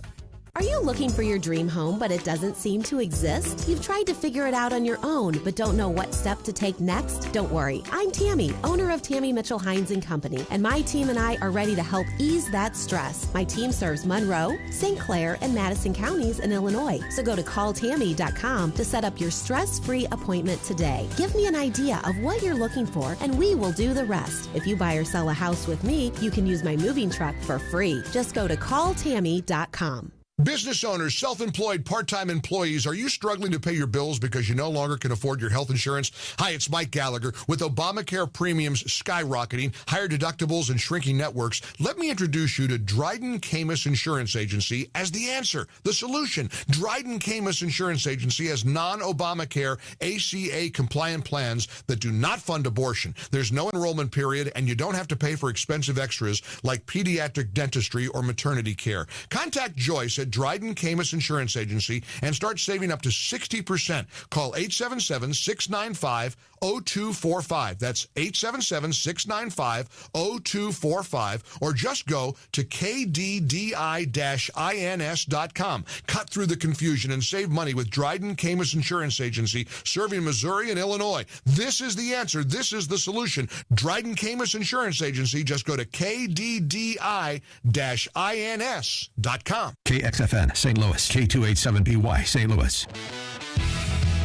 Rick Pogue here with Arrowhead Building Supply, the region's #1 specialty exterior building supplier. Arrowhead has the widest range of exterior products, from the most economical and commodity items to our highest-end outside elegance collection. If you need a contractor, Arrowhead supplies products to hundreds of the best contractors and builders in the business. Call us for a contractor referral and rest easy. The Arrowhead Cube Home Visualizer tool means you can upload an actual photo of your home and change it with just a touch of your finger. Now you can be 100% confident in your selections before they are installed in your home. Our product showrooms are the largest and most beautiful in the industry. We make it simple to experience a full range of siding, roofing, window, door, deck, and even stone options for your home or business. Check us out at arrowheadbuildingsupply.com or visit an Arrowhead showroom near you today in St. Peters, Missouri, Peebly, Missouri, and Fairview Heights, Illinois. Arrowhead Building Supply. Building supplies for building success. arrowheadbuildingsupply.com.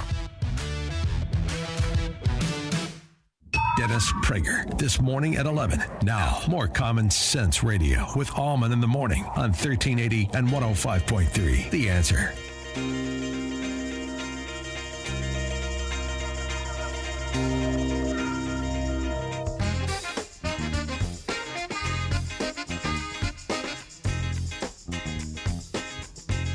Yeah, Phil and I were lamenting the demise of the fun breakfast cereal. Everybody takes cereal so seriously now, you know. Mucilex, because it's amazing for you. And these days, it's like, no, give me the...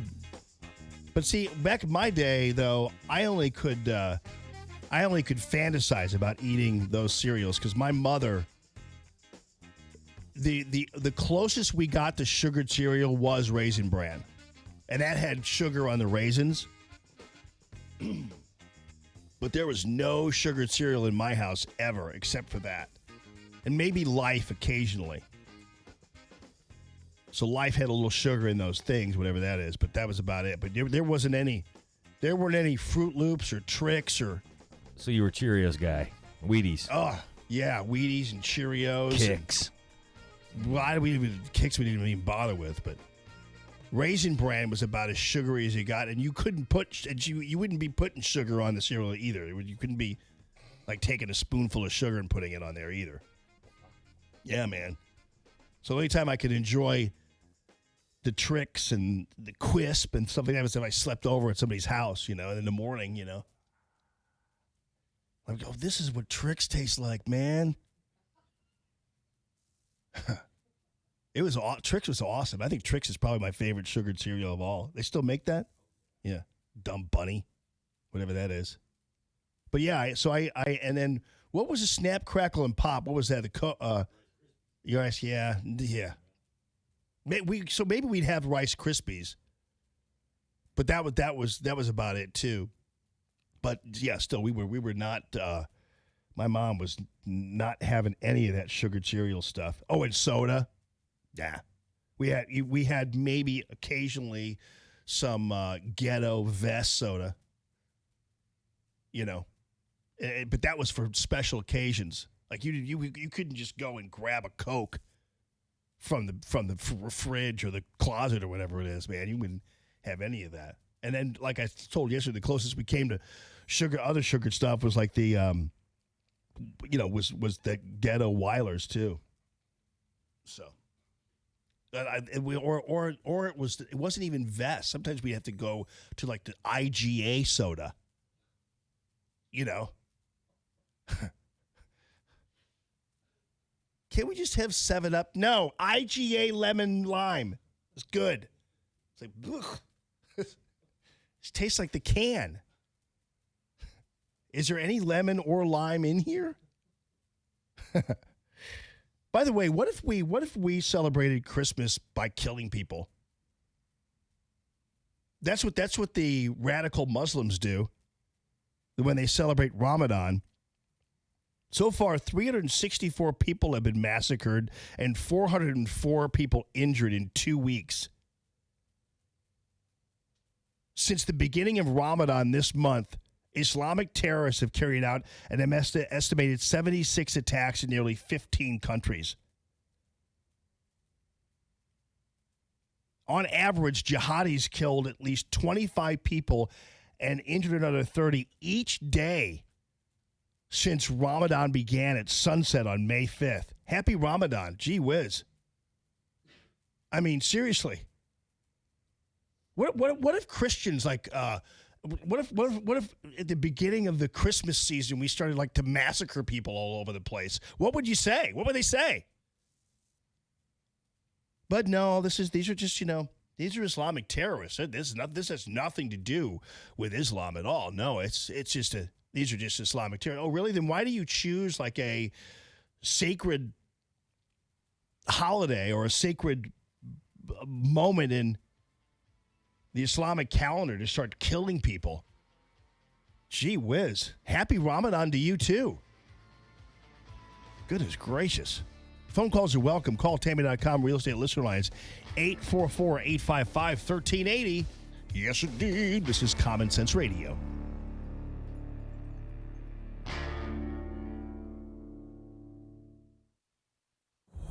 News this hour from townhall.com. I'm Rich Thomason. Some minor damage, but no injuries reported when a tornado touched down this morning near Tulsa International Airport. The twister follows on a powerful storm system. It spawned dozens of tornado sightings yesterday and spawned significant flash flooding across parts of Oklahoma. The stormy weather expected to persist today in eastern Oklahoma before moving into Arkansas, Missouri, and western Illinois. President Trump appealing a federal judge's ruling compelling him to turn over 8 years' worth of financial records to a House committee. We disagree with that ruling. It's crazy because you look at it, this never happened to any other president. They're trying to get a redo. And the Democrat chairman of a House committee is accusing the Trump administration of trying to stonewall Congress. House Judiciary Committee Chairman Gerald Nadler, in a statement, says President Trump continues to try to obstruct his committee's investigation in the follow-up of the Mueller report. Former White House counsel Don McGahn, at the direction of President Trump, will not testify before Nadler's committee. His lawyer, William Burke, in a letter to Nadler, writes his client is caught between two co-equal branches of government. Burke says Nadler should find a compromise with the White House. The chairman has threatened in the past to push to hold McGahn in contempt. Tim McGuire, Washington. Planning on flying this summer, an airline industry trade group says they'll have lots of company. Airlines for America forecasts that 257.4 million people will fly on U.S. carriers between June 1st and August 31st. That's a 3.4% increase over last summer, and it amounts to about 2.8 million travelers a day. The trade group says airlines are adding 111,000 seats per day, more than the predicted 93,000 increase in daily passengers. Correspondent Jeremy House. On Wall Street, the Dow up 138 points, the S&P ahead 19, the NASDAQ 67 points higher. More on these stories at townhall.com. Stuck in traffic? We've got the answer on 1380 and 105.3. The Answer.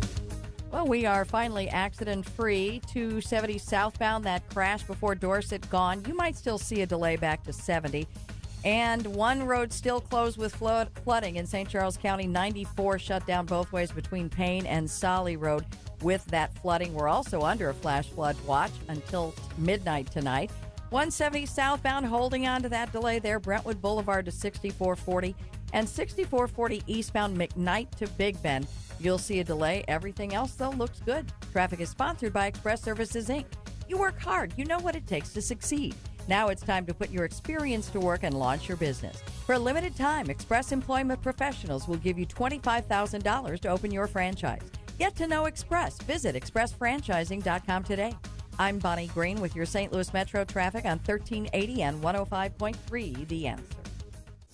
1380 The Answer. Weather. We'll have a morning shower or thunderstorm around, otherwise mostly cloudy skies today. It'll be windy with a high of 80. Watch for strong evening thunderstorms. They could bring flash flooding and damaging winds, otherwise mostly cloudy skies tonight, the low 61. It'll be warmer tomorrow with sunshine and patchy clouds. Tomorrow's high 89. I'm Drew Shannon with your St. Louis Metro forecast on 1380 and 105.3 The Answer. Dana Lash. Do you realize that teaching and setting up kids to believe that they have no responsibility for their actions is actually creating an environment of government dependency? The complete spirit of liberty and individualism is that you're responsible for the actions you undertake, your own actions. But if you remove that ownership of responsibility, then you're also creating a dependency on something else. The Dana Show.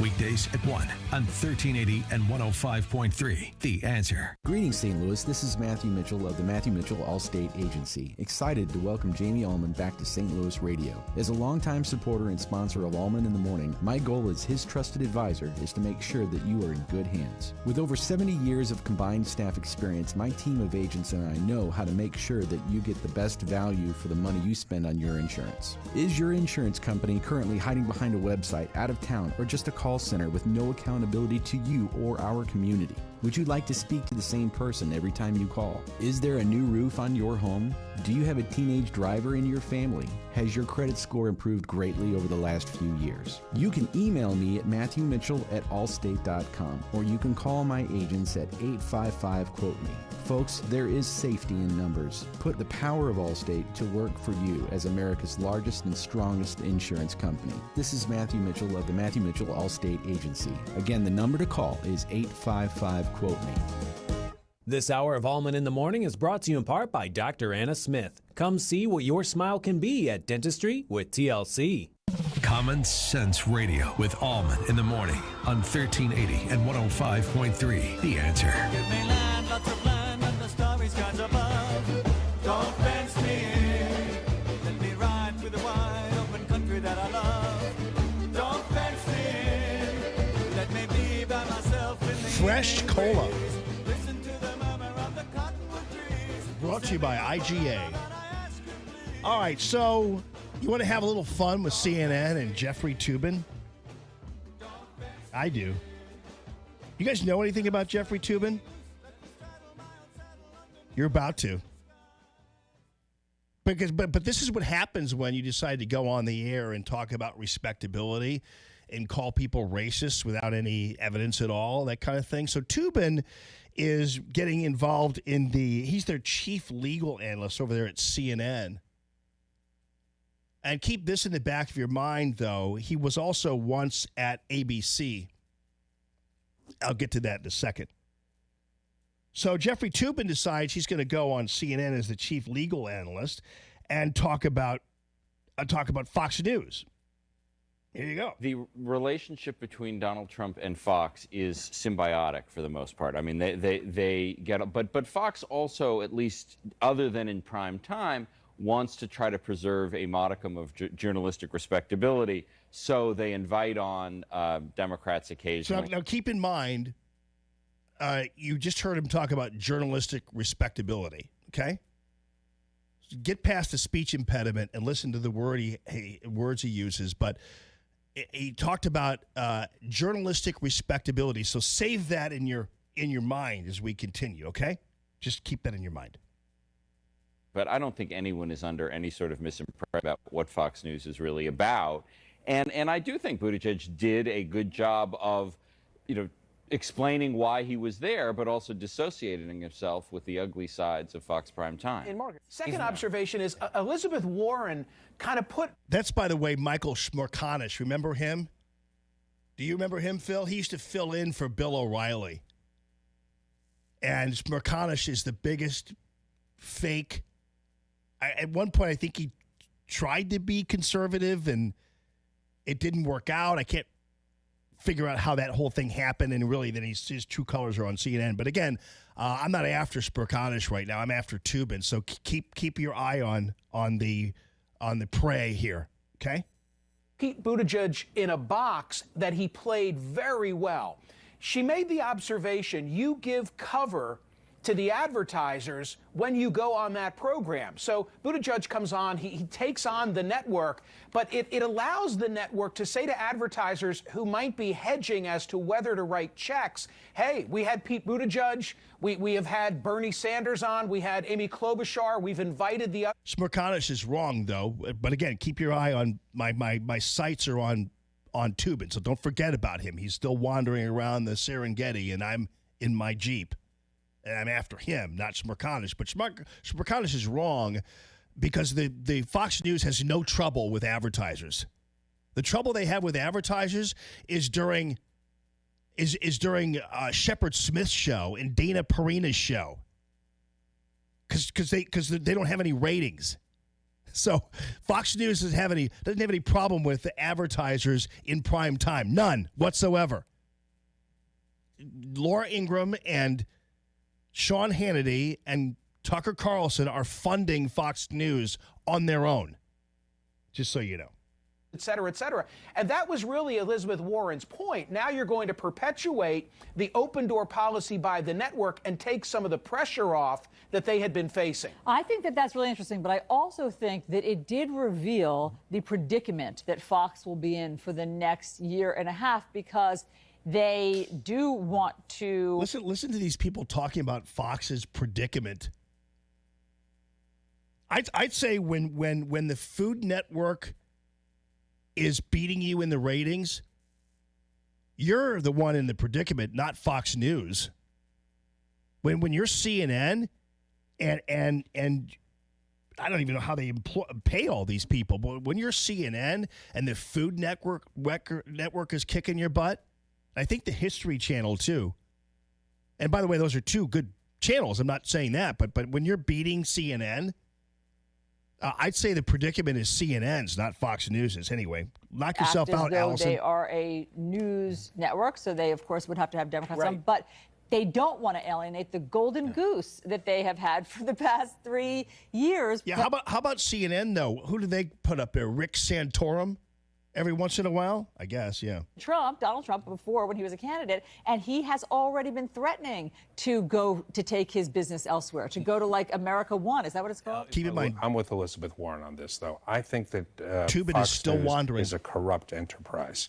I think it is not a journalism company. That's it's Joe a company Lockhart. was built by Roger Ailes in order to promote conservative Republican political ideas, and in prime time, they spread the kind of disinformation that actually worked with the Russians to sow dissent in this country. Yeah, okay. So I'm with her. I think the Democrats should avoid going on, because like they should avoid being involved with any other corrupt enterprise. Okay, here he comes. It's He's a tough coming call, out from behind the because tree. You made earlier about how Fox can use these debates as a vehicle to go to advertisers and say, look, we are not just the racists and bigots in prime time. We are. Gotcha, boy. Because Jeffrey Tubin, you just remember he talked about journalistic respectability, right? And racist and bigots. When you are moralizing and value testing the way Jeffrey Tubin is, wouldn't you imagine that you would have kind of like a clean record or something, you know? Kind of something you wouldn't have something in your past like, let's say having an affair with the daughter of Jeff Greenfield, who's 20 years younger than you are. So you're having an affair with the daughter of your colleague at ABC News. Then you get her pregnant. Then you order her to have an abortion. And if she doesn't have an abortion, you refuse to pay child support. And when you refuse to pay child support, you are taken to court by the mother of the baby, and you are forced to pay child support. Not only that, you would have refused to take a DNA test because you didn't want to admit to being the father of the baby, so you just decided not to even talk to her anymore and ignore her. In fact, she had to email you and tell you that your baby had been born. But because you're married and you were just using her and you got her pregnant and then you wanted her to have an abortion and you would pay for the abortion, but she didn't have the abortion, so you decided you were going to protest the birth of the baby by not supporting the baby you helped create. Now, you would think that a guy like that wouldn't be on television talking about journalistic respectability, would you? I mean, would you? Would you, Phil? No.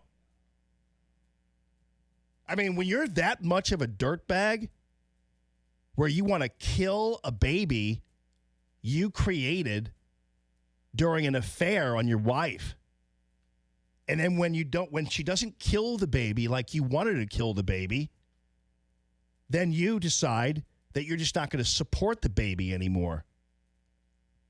You would think that a person who is accused of doing that kind of thing in court filings, that's all on paper, you would think about a guy accused of doing that wouldn't be on television talking about journalistic respectability and calling people racists and bigots when you're a person who wanted to kill a baby because it was inconvenient for you. That's Jeffrey Toobin. So I'm just surprised but see, in this realm though, that doesn't apparently matter to them, and especially it's an epidemic among the left where they get away with attempted murder, literally. They get away with it because they don't hold each other to account and because they never claim to be moral. But I guess Jeffrey Toobin does, though, doesn't he? Like Bill Clinton, when he molested the intern in the Oval Office, the big defense of him was, well, he doesn't claim to be a good guy. Oh, okay. Gotcha. And when Ted Kennedy drowned his girlfriend in a creek and left her to die in his car, and he went home, you know what he became? The liberal lion. That's what they called him after he died, the liberal lion. Ted Kennedy. So it's kind of amazing. These people live a life where, I'm not saying that people cannot be forgiven, obviously. I'm not saying that there's no redemption out there. But sometimes wouldn't you think that you kind of like shut your mouth a little bit? You'd probably calm down just a tad. But see, Jeffrey Toobin has a new lease on life. I don't know what his relationship is with his son now. But the fact of the matter is, this guy's a dirtbag, man. And he's calling. I'm not wrong. Falsely accusing Tucker Carlson and Laura Ingraham and Sean Hannity of being racists and bigots. Where is that coming from? Because there's been nothing that you could possibly say that is. Even Mayor Pete lied, and unfortunately wasn't corrected by Chris Wallace for whatever reason. Wallace is another person who doesn't realize who butters his bread. Because I'll tell you one thing, Fox News Sunday isn't funding Fox News. Tucker Carlson is, and so is Laura Ingraham. So when Mayor Pete, during the town hall, falsely accused Tucker Carlson, for instance, of doing something he did not do, and Laura Ingraham of doing something she did not do, he wasn't even called on it. Where, by the way, are the fact checkers at the Washington Post now when we listen to Mayor Pete at the town hall meeting? What we've got to do is we've got to find people where they are. A lot of folks in my party were critical of me for even doing this with Fox News. Well, you're a real hero, Mayor Pete. You're really sacrificing.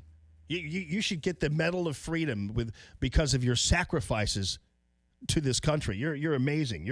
I've heard that. And I get where that's coming from, especially when you see what goes on with some of the opinion hosts on this network. I mean, when you got Tucker Carlson saying that immigrants make America dirty.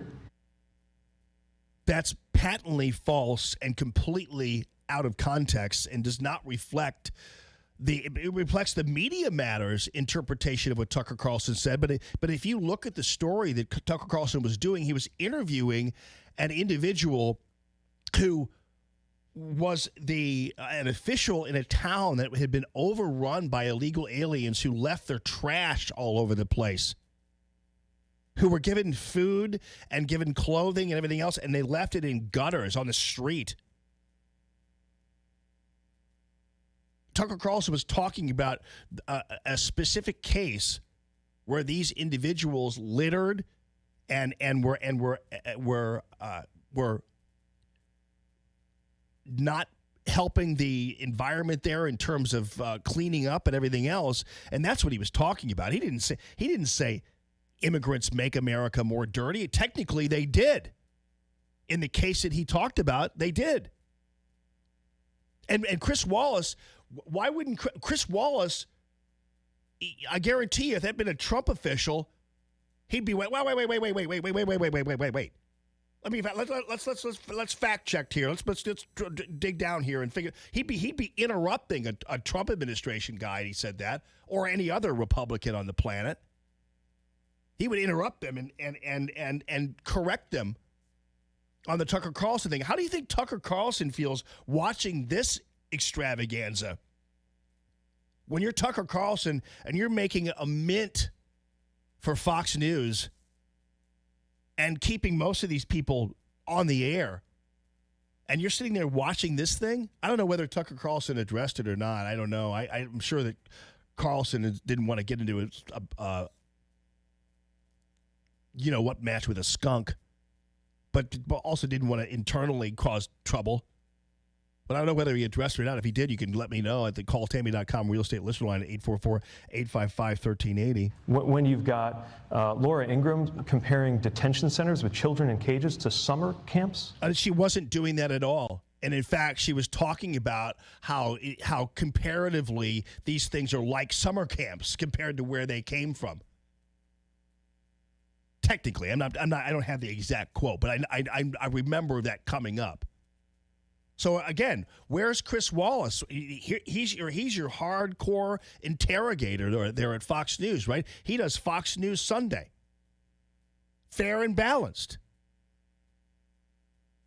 And yet he doesn't even question Buttigieg on it, and he allows him to go on and on and on, and then finally at the end says, we got to take a break. Boy, how do you think Laura Ingraham and Tucker Carlson feel after watching that happen? I'm sure the Murdoch boys think it's fantastic, but believe me, the colleagues of the people like Chris Wallace and Shepard Smith must be livid, but they're probably having to keep their mouth shut about it. Call Tammy.com real estate listener lines 844-855-1380. More Allman in the Morning coming up on 1380 and 105.3 The Answer.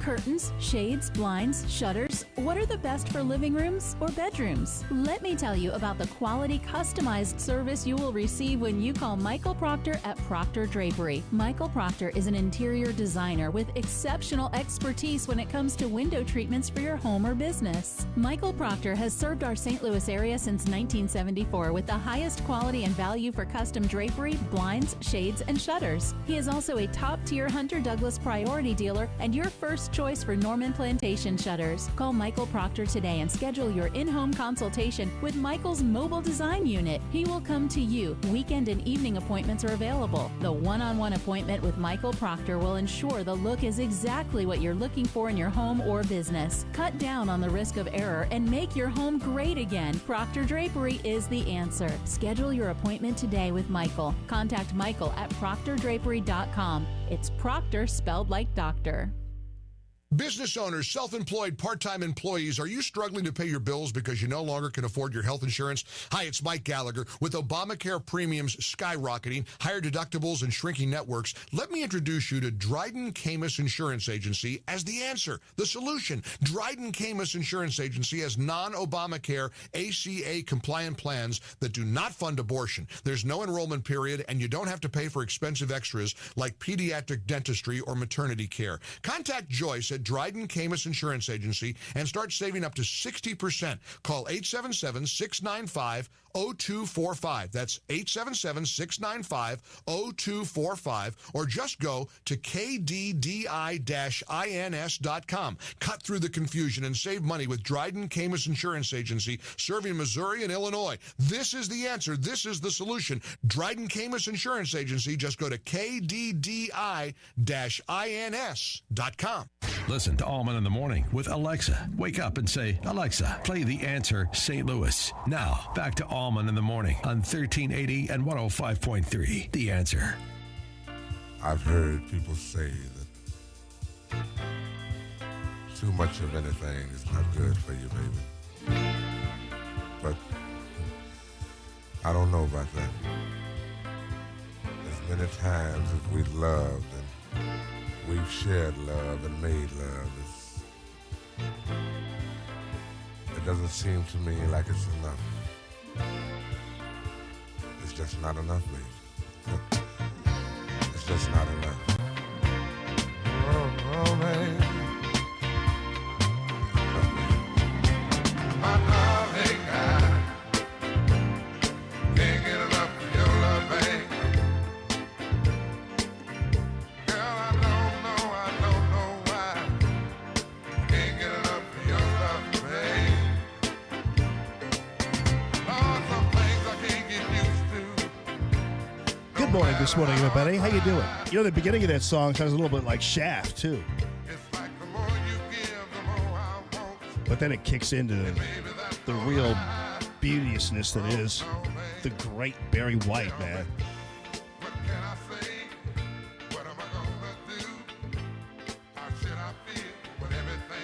It's interesting. There's a study out now, and you're thinking, okay, let's see. You know, I'm skeptical even of sometimes things in conservative media. So, you know, I want to vet it and figure it out. But when I saw the headline that a academic study shows Donald Trump has made America less racist, I'm like, oh, huh.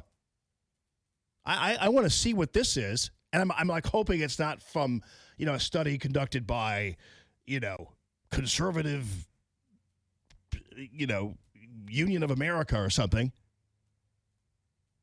So it turns out, actually, well, because that still might be true, even if it is done by a group that would be associated with conservatives.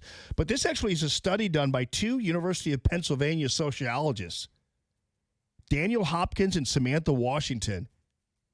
And they have been conducting a running study that measures the racial attitudes of 2,500 randomly selected Americans since 2008. So they've been doing this for 10 years, 11 years to be exact.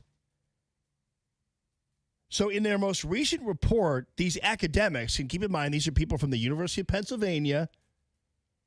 It's not a think tank, or it's not a this, or it's not a that. They're sociologists, and they even admit they expected to see an increase in racist opinions among the group, stating, in quotes here, normalization of prejudice or opinion leadership both lead us to expect that expressed prejudice may have increased in this period, especially among Republicans or Trump supporters.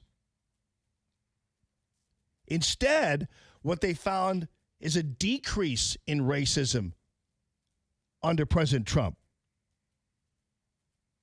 So Hopkins and Washington claim Americans have actually become less inclined to express racist opinions since Donald Trump was elected.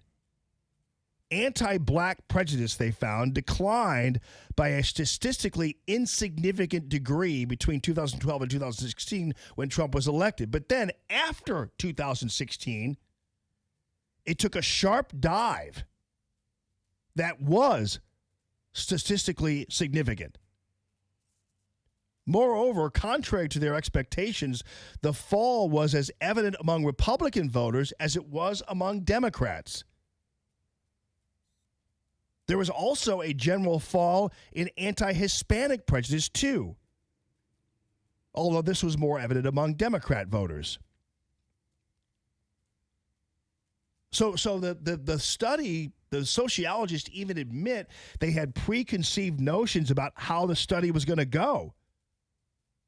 And actually predicted, and on paper, they admitted that they expected a normalization of prejudice under Trump. So the obvious takeaway from this is that attitudes under Trump and under Obama differ wildly, and that Trump is nowhere near as racially divisive as Obama was. And that's kind of the untold story of the Obama administration. It breeded a great deal of resentment. Now, whether or not that was deserved or undeserved, I don't know.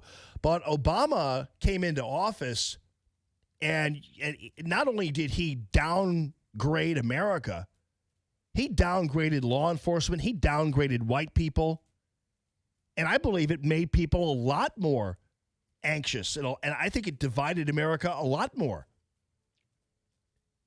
And now, of course, you're seeing the racists and I don't need to throw around that word too much, but believe me, Maxine Waters and Elijah Cummings and Hank Guam's going to tip over Johnson and all these people.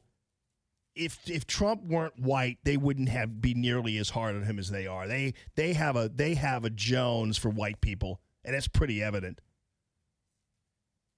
And they're menaced and intimidated by the white man in office, especially the white man who has swagger. They can't tolerate that at all because they're used to Beto O'Rourke getting out his credit card for reparations. That's what they want. They want a good, nice, obedient white boy in office to write a check for reparations, but that's not happening, and they don't like it. Anyway, interesting study from the University of Pennsylvania. Pretty amazing stuff. Your phone calls are welcome to call Tammy.com. Real estate listener line is 844-855-1380.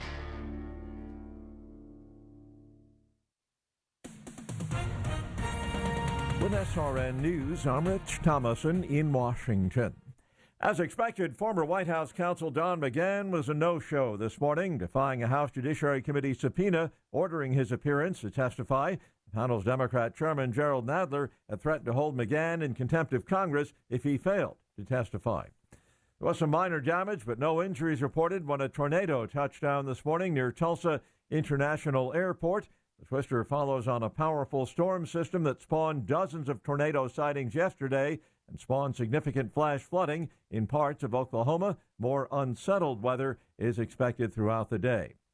President Trump is appealing a federal judge's ruling compelling him to turn over 8 years of financial records to a House committee. Stocks higher on Wall Street. The Dow up 138 points. The Nasdaq ahead 66. More details at srnnews.com. Stuck in traffic? We've got the answer on 1380 and 105.3. The Answer. Well, it looks like the rain is gone, and it pretty much took most of our problems with it. We are accident-free, delay-free out there. We do still have one closure because of flooding from weeks ago in St. Charles County. 94 remains shut down both ways between Payne and Solly roads. And we've got construction. You've got 141 northbound before Marshall, roadwork until 4:30, and 141 southbound after Marshall, roadwork there until 2:30. And we've also got the King Bridge closed both ways with roadwork until the end of September. Traffic is sponsored by Express Services, Inc. You work hard. You know what it takes to succeed. Now it's time to put your experience to work and launch your business. For a limited time, Express Employment Professionals will give you $25,000 to open your franchise. Get to know Express. Visit expressfranchising.com today. I'm Bonnie Green with your St. Louis Metro traffic on 1380 and 105.3 The Answer. 1380 The Answer. Weather. We'll have a morning shower or thunderstorm around, otherwise mostly cloudy skies today. It'll be windy with a high of 80. Watch for strong evening thunderstorms. They could bring flash flooding and damaging winds. Otherwise, mostly cloudy skies tonight, the low 61. It'll be warmer tomorrow with sunshine and patchy clouds. Tomorrow's high 89. I'm Drew Shannon with your St. Louis Metro forecast on 1380 and 105.3 The Answer. The forecast for summer in St. Louis is always going to be hot. And so when you're sleeping, you're always seemingly, if your past is right and you don't have a MyPillow, you're going to be turning the pillow over to look for the cool side of the pillow in the middle of the night. Well, with the MyPillow, there is no such thing as a cool side. It's always cool. The technology lets the fabric and everything else breathe. And that's why the MyPillow is so comfortable and so amazing and so cool. So I want you to be cool too. And you can go ahead and be cool by dropping my name and be the cool kid by using the name Jamie for your promo code. So you go to mypillow.com/Jamie. You're getting one pillow for the price of another, and you're getting 2 for 1. In other words, that's a long way of saying it. And you're also going to get free shipping as well. So that'll be awesome for you. And don't forget, too, about the Giza Dream Sheets. These are beautiful, nice, soft, cool cotton sheets that are luxurious and 30% off when you drop my name, Jamie, at mypillow.com/Jamie. Rick Pogue here with Arrowhead Building Supply, the region's #1 specialty exterior building supplier. Arrowhead has the widest range of exterior products, from the most economical and commodity items to our highest-end outside elegance collection. If you need a contractor, Arrowhead supplies products to hundreds of the best contractors and builders in the business. Call us for a contractor referral and rest easy. The Arrowhead Cube Home Visualizer tool means you can upload an actual photo of your home and change it with just a touch of your finger. Now you can be 100% confident in your selections before they are installed in your home. Our product showrooms are the largest and most beautiful in the industry. We make it simple to experience a full range of siding, roofing, window, door, deck, and even stone options for your home or business. Check us out at arrowheadbuildingsupply.com or visit an Arrowhead showroom near you today in St. Peters, Missouri, Peebly, Missouri, and Fairview Heights, Illinois. Arrowhead Building Supply. Building supplies for building success. arrowheadbuildingsupply.com. This hour of Allman in the Morning is brought to you in part by Dr. Anna Smith, the #1 provider of oral sleep appliances in the United States. Learn more at cpapsucks.com. Hey, want to talk with Jamie? Call 844-855-1380. 844-855-1380. And interact with Common Sense Radio. This is Allman in the Morning on 1380 and 105.3. The Answer.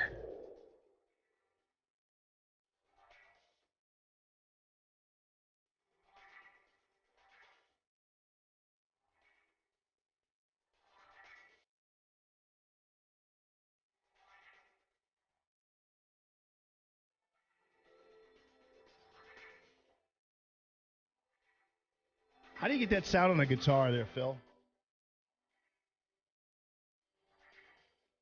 That's just a pedal on the floor, man. It is? Little wah-wah. Yep, it's a pedal he's pushing down on his foot as he's expressing it, you know? It's pretty cool. I'll bring one in for you. Nobody plays like that anymore, though, do they? Maybe in certain movies, but besides that, maybe not.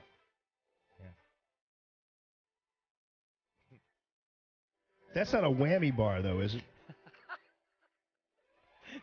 No. No, that's not a whammy bar. Or as Frank Zappa would say, a Stratocaster with a whammy bar. Oops, mixing song, sorry. When he jammed in Joe's garage. Oh, Zappa. You like Zappa? Yeah, man. Frank Zappa and the Mothers. Mothers of Invention. Flo and Eddie. I know all about those guys, man. One time I watched a movie called, I can't remember if there's 100 motels or 1,000 motels. I can't remember.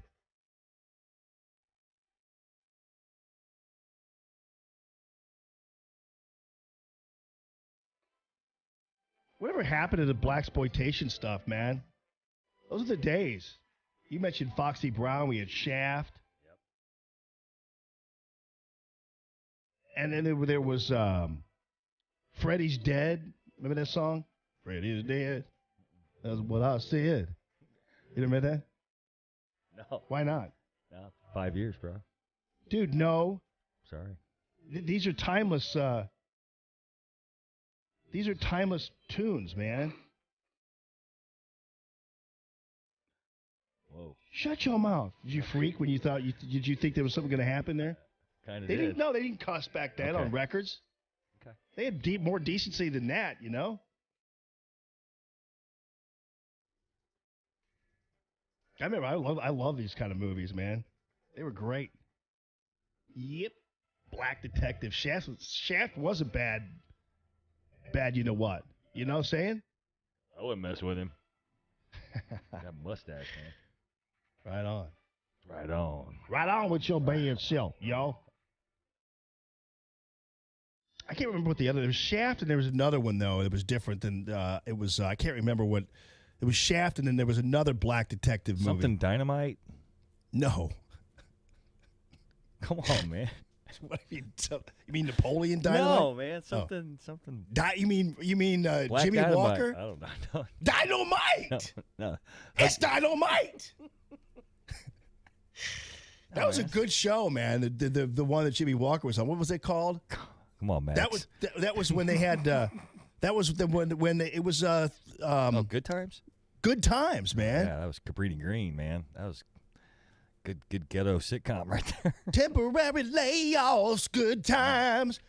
That was a great Ain't show. we lucky we got them? I love that. I watched that. I want that and the Jeffersons, man. The Jeffersons My is dad great. loved that show, and yeah. I mean, the Jeffersons were awesome. Oh, George. And George Jefferson was like hated white people, which was even better. You know what I mean? Awesome. Because George Jefferson, that came out of All in the Family. So George Jefferson was a neighbor of Archie Bunker, and they basically, and Archie Bunker was a bigot, you know, and he didn't like George Jefferson, and George Jefferson didn't like him either. Sherman something. Helmsley, yeah. He was great, but he despised white people. And what was great is there was that couple, the interracial couple on the TV show, and it was the guy. He was like this really white, really like white, ultra white guy, and she was black. And George Jefferson just did not and always haze the white guy. It was great. He called a kid a zebra. Yeah. Remember that? Yeah, Right? Just yeah. call it. You know, it's like, okay. Yeah. Right. Yeah. I can hear my dad laughing from the other room just thinking about it. He loved that show. Come on, Wheezy. Yeah, and the thing is nowadays you'd never get away with that kind of stuff. I mean, you'd never get like I really it's very entertaining when black people make fun of white people. It actually really is. Like when Chris Rock and Dave Chappelle and those guys make fun of white people, I think it's funny. But you'd not. People are so weird now that you couldn't even have a black character joking about a white person. Even, you know what I mean? You just have the people have been so sanitized by everything they just can't tolerate that. But that stuff was funny. You know, and all these people go, even Shaft, it's like, you know, white people in Shaft were all like dunces, you know. Yeah, it wasn't just black and white either. They always had the Hispanic guy coming around or the janitor or the whatever the guy. They left. Everybody made jokes about everybody. It wasn't just black and white. Well, remember Sanford and Son? Yeah, that's what I was thinking about. It. Chico and the Man. Chico and the Man. Yeah. Well, Freddie Prinze was on Sanford and Son. Yep. The late great Freddie Prinze. Yeah. Bill's on line one. What's up, buddy? How you doing? Hey, I'm glad you mentioned Sanford and Son. I was about to, but I don't know. I might be mistaken, but I think that the wife of the mixed race couple on Jefferson's was Roxy Roker, and I think that she's the mother of Lenny Kravitz. Oh, that's right. Yeah, that's right, man. What a great piece of trivia that is. That's true. Well, I tell you, I love it when you talk about old TV, man, oh man, I tell you, I love those shows. It was really good. I mean, it was that even like Good Times was a great show. John Amos was fantastic as the dad, and you know those. Oh, I never missed them. I even watched the reruns. Oh yeah. It makes me want to go back, and I wish I could get a reel of the Jeffersons, man. I'll tell you. All right, buddy. Thanks, Bill. Appreciate you calling the show. Thanks. Yeah, those were, and people didn't take everything so darn seriously. My goodness gracious. Aiden's at home now because he's convalescing, and he has suddenly taken a liking to Grey's Anatomy, which has a different meaning to him now that he's been in the hospital so much. And, boy, those people are, that's just like, oh, I mean, it's just so dramatic. And so, I mean, it's like, these shows are so deep. It's like every once in a while, you just want some regular old pablum. I wonder where all the writers went for these shows because, but yeah, the Jeffersons is great. All right, so speaking of not having a sense of humor, do you know who Juliana Margulies is? Okay, she was on ER, which is another one that I stopped. ER got really boring after a while because they'd always like kill children on there, you know. So ER kind of got like ER kind of got a little bit too much for me. And she was also on The Good Wife, and she was on. She had a new television show called The Hot Zone. So she's on with Stephen Colbert. See, now I remember like the days like the ER was great, but the police shows I watched were like Adam 12 and Emergency. Remember Emergency? Randolph Mantooth. My wife had a crush on him. She won't admit it, but she did. Really? She did. Oh yeah, all the girls loved him. And the cops like Martin Milner and what is the show you said before that? What? Emergency? No, before that. You said Adam 12? That. Oh yeah, man. That was great. Did you watch Marcus Welby, man? Not really. That was a little too. What was Adam 12? Just a couple cop show, yeah, man. Yeah. One Adam 12, one Adam 12. Oh yeah, okay. Oh yeah, man. One Adam 12. Okay. And Dragnet. Then they had a show called The FBI, and I don't know whether that was on Sundays or something with Ephraim Zimbalist Jr. Yeah, man, and Dragnet was that one guy. Golly, it can't remember. Jack, no, something or other. Just the facts, ma'am. It was that guy. Shoot, can't remember his name. He was awesome. All right, so anyway, Margaret, she's on with Stephen Colbert, and remember earlier I talked about how it must be like such a miserable life to be the likes of Robert De Niro, for instance, who is obsessive over Donald Trump. Like everything he does. Oh, Jack Webb. That's his name. Yeah. Jack Webb. Just the facts, man. It's like really weird because how did he become an actor? I got to figure him out. He's probably like a scruffy, badass World War II veteran or something, right? Bet you if you look him up, he's like probably in the Battle of the Bulge, you know. Later became an actor. And that's the only role he could do is like a detective or something. Anyway. You know what was also good? The Streets of San Francisco was awesome, man. That was Mike Douglas and that guy with the big nose. I can't remember his name either. It'll come to me in the middle of another sentence. That was a good show. The Streets of San Francisco. His crime shows were good, man. Liked those. Even Columbo was great. Peter Falk was just amazing. And if you want to see a good movie, see Peter Falk and Alan Arkin in The In-Laws. It was a great movie. Anyway. So she's on with Stephen Colbert. Like I said before with Robert De Niro, De Niro was like he was a guy who was a great actor, but every day the guy must be on TV or must be in front of an audience talking about how much he hates Donald Trump. I mean, I can't imagine anybody. And I said earlier, even when Obama was president, it was like, did any of you who are conservatives out there really wake up every morning or even go to bed every night menaced by Barack Obama? The way people are menaced by President Trump, who basically just lives rent-free in these brains, but he actually doesn't live rent-free. He's got a full-blown mortgage out on them.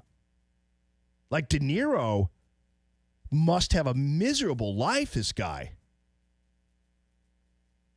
And then this woman, Julianne Margulies, she's on with Colbert, and both of them are talking about how they...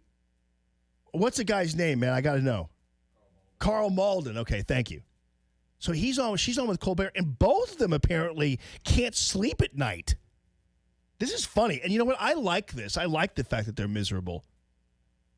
I don't feel sorry for them at all, but nonetheless. Divorce yourself from the whole political thing? I tried to. You tried to. It's not but easy. I can't. It's everywhere. It's everywhere. It's everywhere. I mean, one of the things I stopped doing was I do not read the news at night. Because I was waking up in the middle of the night from nightmares of just screaming. I had one. Wow. Waking up in the middle of the night with nightmares and screaming because of President Trump. Wow. I mean, you've got, like, for instance, if during Obama's time, if I talked to somebody who woke up screaming in the middle of the night because of Barack Obama, I would never be around them again because I would think they had like a mental problem. Yeah, I wake up screaming and with nightmares about Barack Obama. I'm like, you do? Remind me not to like be near you again. Because that's pretty unstable of a person to kind of say. But apparently, this is how everybody talks on the shows here. Like on these shows, and everybody's like, I'm surprised there isn't somebody on the audience going, woo! Woo! Nightmares and screaming, woo! I'm going to hear that again because I have a weird enjoyment of her suffering. You divorce yourself from the whole political thing? I tried to. You tried to. It's not but easy. I can't. It's everywhere. It's everywhere. It's everywhere. I mean, one of the things I stopped doing was I do not read the news at night because I was waking up in the middle of the night from nightmares of just screaming. I had one dream. Oh. I know. You've read my dream diary. So both of them apparently have nightmares and wake up screaming because of President Trump. Now, it doesn't appear that they're joking either. She's like really, she has an example here after the clapping. From nightmares of just screaming. I had one dream. Oh. I know. You've read my dream diary. But I was in a boardroom. There was a long table, and it was just the guy who's in the Oval Office right now sitting there. And I walked in, and I was screaming, don't you care about the next year? I mean, I was going crazy and screaming at him and yelling, and that was 2016. And I woke up in a sweat, and I went, oh, my God, I've gone insane, and I have to stop reading the news at night. Oh. So I read the New York Times in the morning. Yeah. I listen to NPR. I know I'm such a New Yorker, but that's what I do because I want to be informed. And then occasionally I'll watch PBS NewsHour. Occasionally because I want to get yourself to go to sleep, just to get you right. But no. Why don't you just get a teething ring and chomp on that before you go to bed, you little baby? I mean, honestly, have your husband warm up a bottle for you. Not in the microwave. We all know not to do that. Just put it under some hot water and give it to you. Can you imagine sleeping with her? Like, she's married, but can you imagine having a wife who wakes up in the middle of the night screaming because of the person in the White House? At that point, I'm seriously, it would be urging her to seek some kind of evaluation. And Colbert admits like he does it too. It's pretty amazing. Call the Tammy.com real estate listener line 844-855-1380. It's Common Sense Radio. Live from the Arrowhead Building Supply Studio, this is Allman in the Morning on 1380 and 105.3. The Answer. Dennis Prager explains the danger Israel faces. Iran, which has vowed to exterminate the Jewish state. 75 years after the gas chambers of Auschwitz, there is another place that wants to create a death camp out of Israel, and the Europeans are trying to do their best to do business with that regime. The Dennis Prager Show, weekday mornings at 11 on 1380 and 105.3. The Answer. Breaking news, stimulating talk. Hello, everybody. Good morning this morning. I was just reviewing a few of my text messages, and I'll get to that in just a second on the other side of this break. But let me tell you something about Matthew Mitchell and the Matthew Mitchell Allstate Agency. Speaking of text messages, Matthew texted me yesterday. Of course, he said, "Hey, how's your son doing?" I said, "Fine." Well, because he's a friend of mine, aside from being my insurance agent. And believe me, you'll become friends with him aside from being his insurance agent as well, him being your insurance agent, because you're going to enjoy the relationship, because that's really what Matthew and his team like to do. They like to have relationships with people and like to build that trust and like to have your car insurance with them, and then maybe ultimately you'll say, "You know what, I need my home insurance." And you know what, you do life insurance, great, I'm going to go with you on that too, because it is a relationship. It's not an 800 number relationship. It's a relationship with a team of individuals who have 70 years combined experience in the insurance business, working for a company that is legendary in the insurance business, Allstate Agency.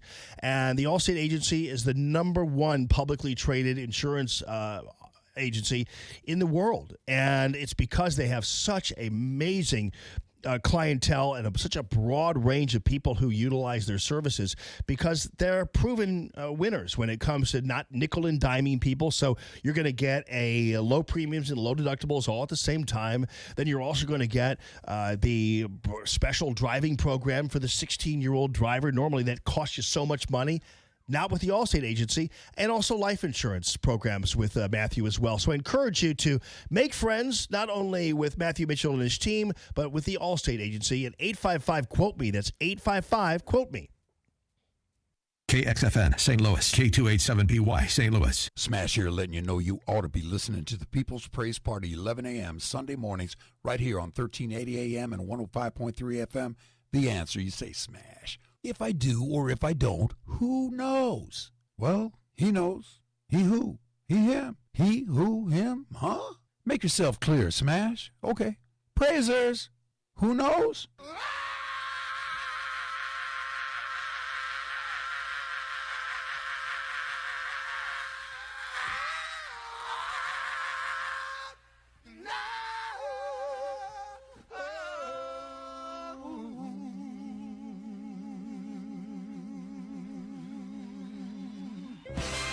Lord knows.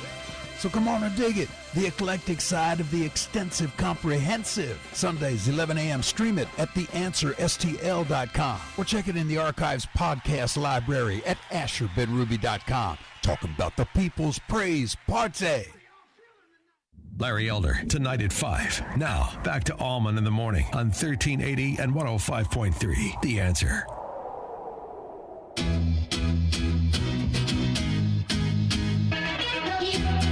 Hey, Tim. He's on line 1. What's going on, buddy? How you doing? How's it going this morning? Good morning this morning, Tim. These two people you highlighted this morning, they are the only people who seem to have these problems sleeping because of President Trump. And it just goes to show that he's not the one with the problem. They highlight this every time. They don't realize they're highlighting their mental unstableness. And when they say these things, Robert De Niro, you'd be one of my favorite actors, man. Love the guy, but you couldn't pay me to go and spend some money that he's going to benefit that guy now. Yeah, I know. But, yeah. It's a shame, though. Yeah, I mean, but again, even to my point, Tim, and thanks for calling the show. If somebody during Barack Obama's administration publicly said they had nightmares because Barack Obama is president, I seriously would question their mental state. I'm not kidding you. It would be even a fellow conservative. I'd be like, you need to see somebody, because this isn't, I understand you have issues, but man, it's crazy. All right, so I got a text from Nick Schroer. I got to have him on tomorrow about this. Nick over there, he's the general counsel for my guys over at Arrowhead Building Supply.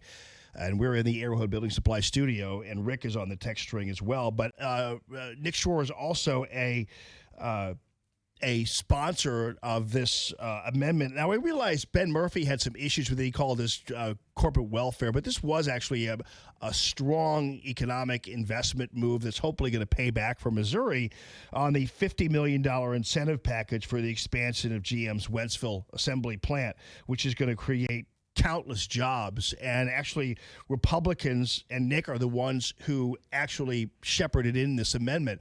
But here's your problem with labor in this country and in this state and in this town. The Labor Tribune decides to do a story on it and never mention that Republicans were the ones who shepherded this in, because they still want to raise money and trick their union membership into believing that Republicans are enemies of labor, when in fact this was actually a Republican-led effort. And in fact, there were plenty of Democrats who voted against it, tried to kill it off. They tried to kill this. And mainly, in my opinion, I haven't talked to Nick about this, mainly because they need to keep that thing going. Remember I was telling you about the Republicans who didn't want President Trump to stay in office because they could fundraise and do all that kind of stuff? Labor loves the idea that Republicans are the enemy of labor, so they could raise money off of their membership and scare their membership constantly and they get their enablers in the Democratic Party to help them out. So that's how this whole thing works. So these Democrats didn't want to give Republicans a win on this one, which it would have been. This is a Republican-led legislature helping labor. But the article, and he gave me during the break, I was reading the article, and it's just what he says it is.